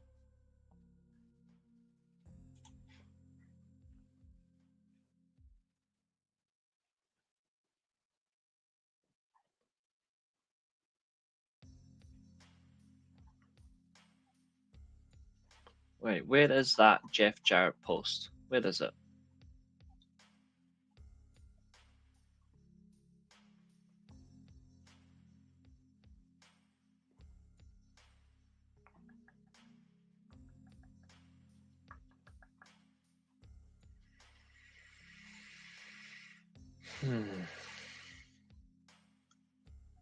Ah, there it is.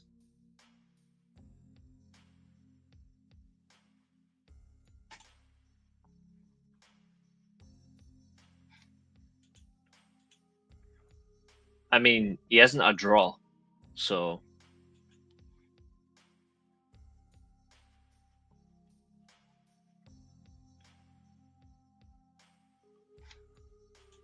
for the one moment, I was glad to see it too.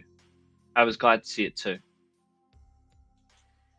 So this is all Jeff Jarrett said on his My World podcast, right? Look at this.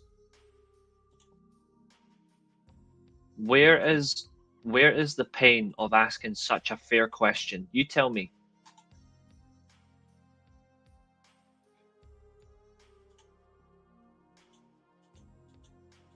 Although to be fair, WrestlePierce the time isn't the best because some of the folk they have on there are absolute nightmares, but some of them are nice. I've met a few of them. But I see no wrong with what he said here.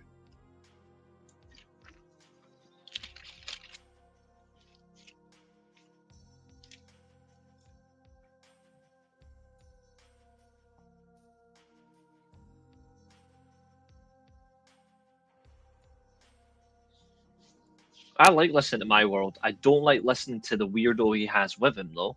Conrad Thompson is a horrible host. Like, he really is terrible because he just bores me to death. But I like listening to Jeff talk about old stories and wrestling in his way. It's always a good listen. So, I see no issue with what Jeff says here, right? What I take issue with is this.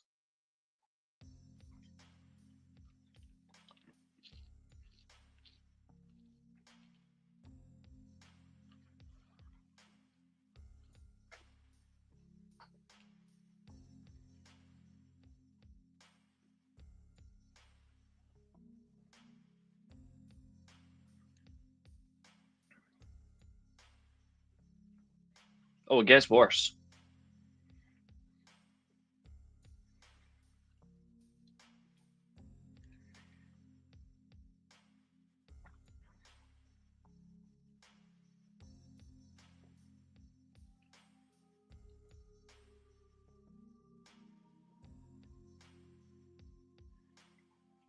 Honestly, it's ridiculous.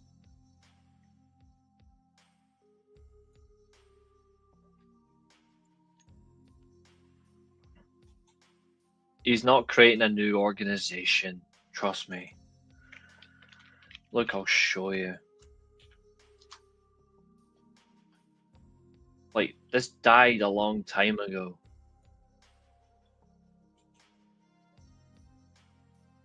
CWC died in the 80s. Vince put a stop to it when he fully took over from his dad.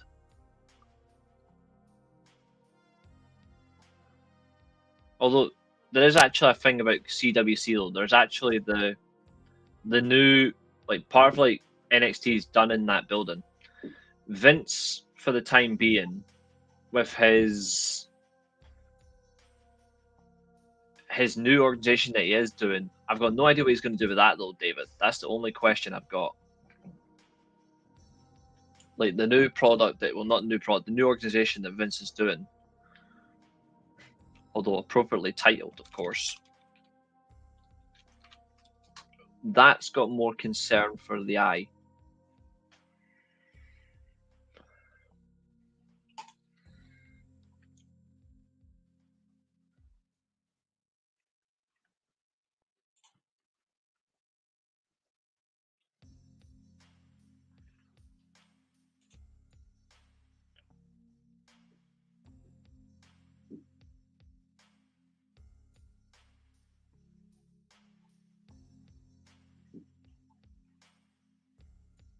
The fact that it's called 14th and eye is actually very fitting. But I don't know what he's going to use it for. But it's a private investment firm. That's funnily enough what I want to go into as a career. Is I want to go into like private investment and management facility and managing wealth funds. That's what I want to go into. But what he's doing with it, though, I actually am intrigued. But one thing is absolutely sure, and I'm certain by this: no one will watch.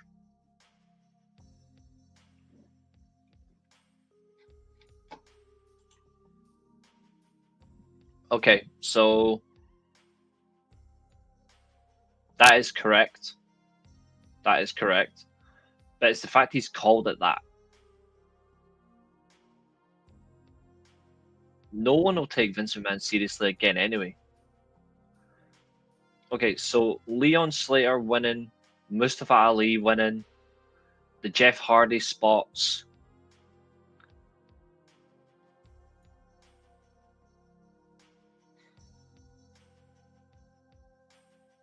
Indy Hartwell winning are outnumbered by Trick can't wrestle Williams retain his title, Masha being bitched by JC is the worst wrestler on the show, Jane. The Hardys win the titles, followed by Bubba Ray appearing. I'm giving it a solid 2 out of 10.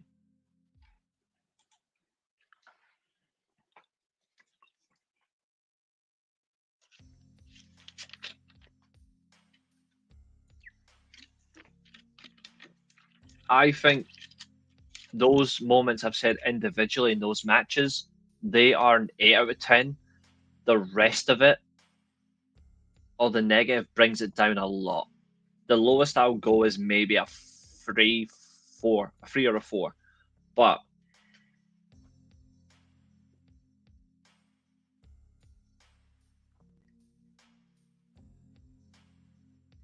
it's just embarrassing. CBS love to support all the dirty bastards of the world.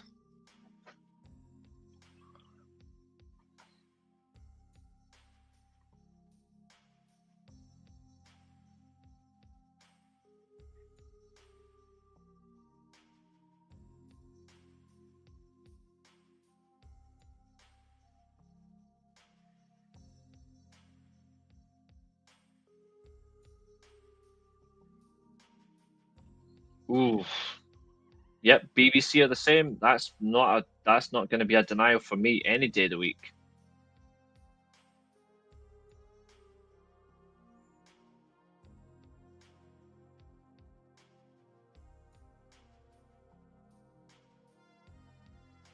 What did I hate the most?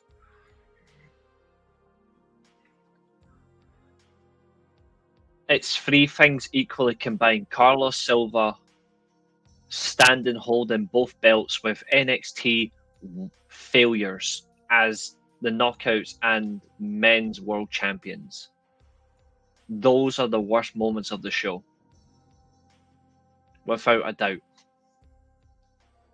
I hate all of that equally. That just destroys the whole thing.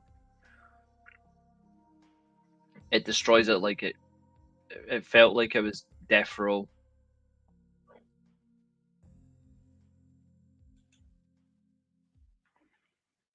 Yeah, the way they are, they're all favourable services of nonsense, Josiah. That's what they do.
I don't know where.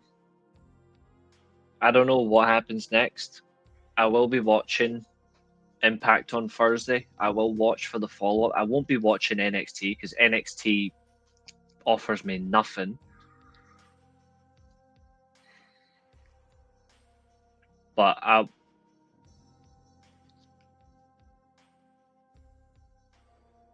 I don't feel like I can enjoy. I personally don't think I can enjoy TNA anymore.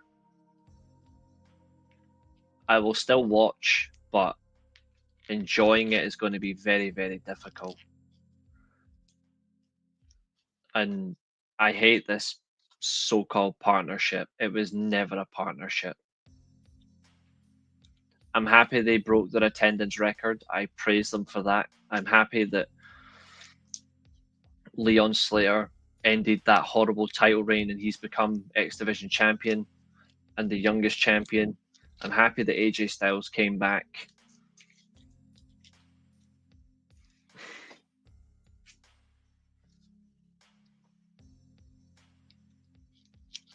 But I just hate how TNA are being used by WWE and they're letting it happen. They are letting it happen to them. All for the sake of, but we get to be involved in WWE.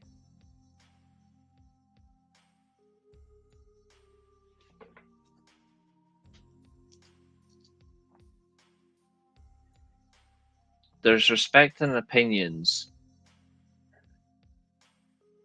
and then there's just not allowing the other to just be seen for what actually transpires. Like when I'm telling you like the situation, I'm not saying it for the sake of I'm saying it to hate on something. I'm saying it because what actually transpires is dangerous.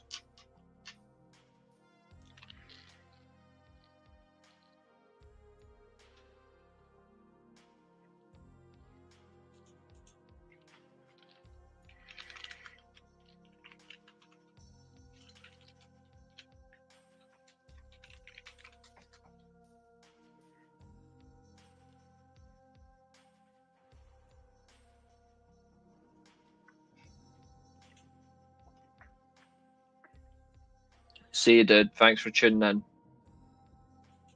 But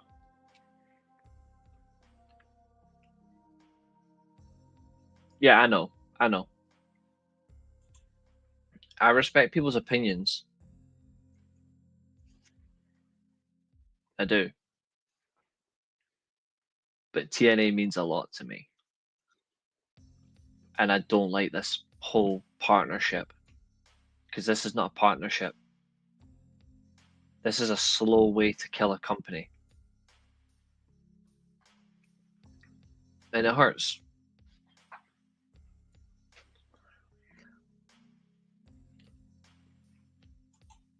See if that happens. Oh God Almighty. Oh that's just gave me even bigger nightmares. Ladies and gentlemen, I'm gonna end it here. I'm gonna be back tomorrow and we're gonna review Raw and we'll do one rebooking and we'll do Maria's suggestion. We will rebook Slammiversary. But in the meantime, I bid you all good night. Thank you for tuning in. Please do like, share, and subscribe. And enjoy the rest of your night.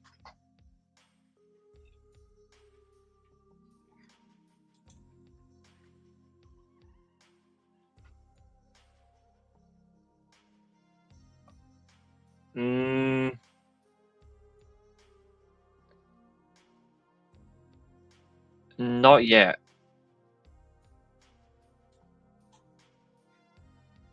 I think to say it doesn't look interesting because of that, I think that's naive. I think that's naive. You don't rush Hangman being turned on by Swerve. That doesn't do anything. Like that actually takes away a key element until later. But that's for another night. Anyway, see you later, folks.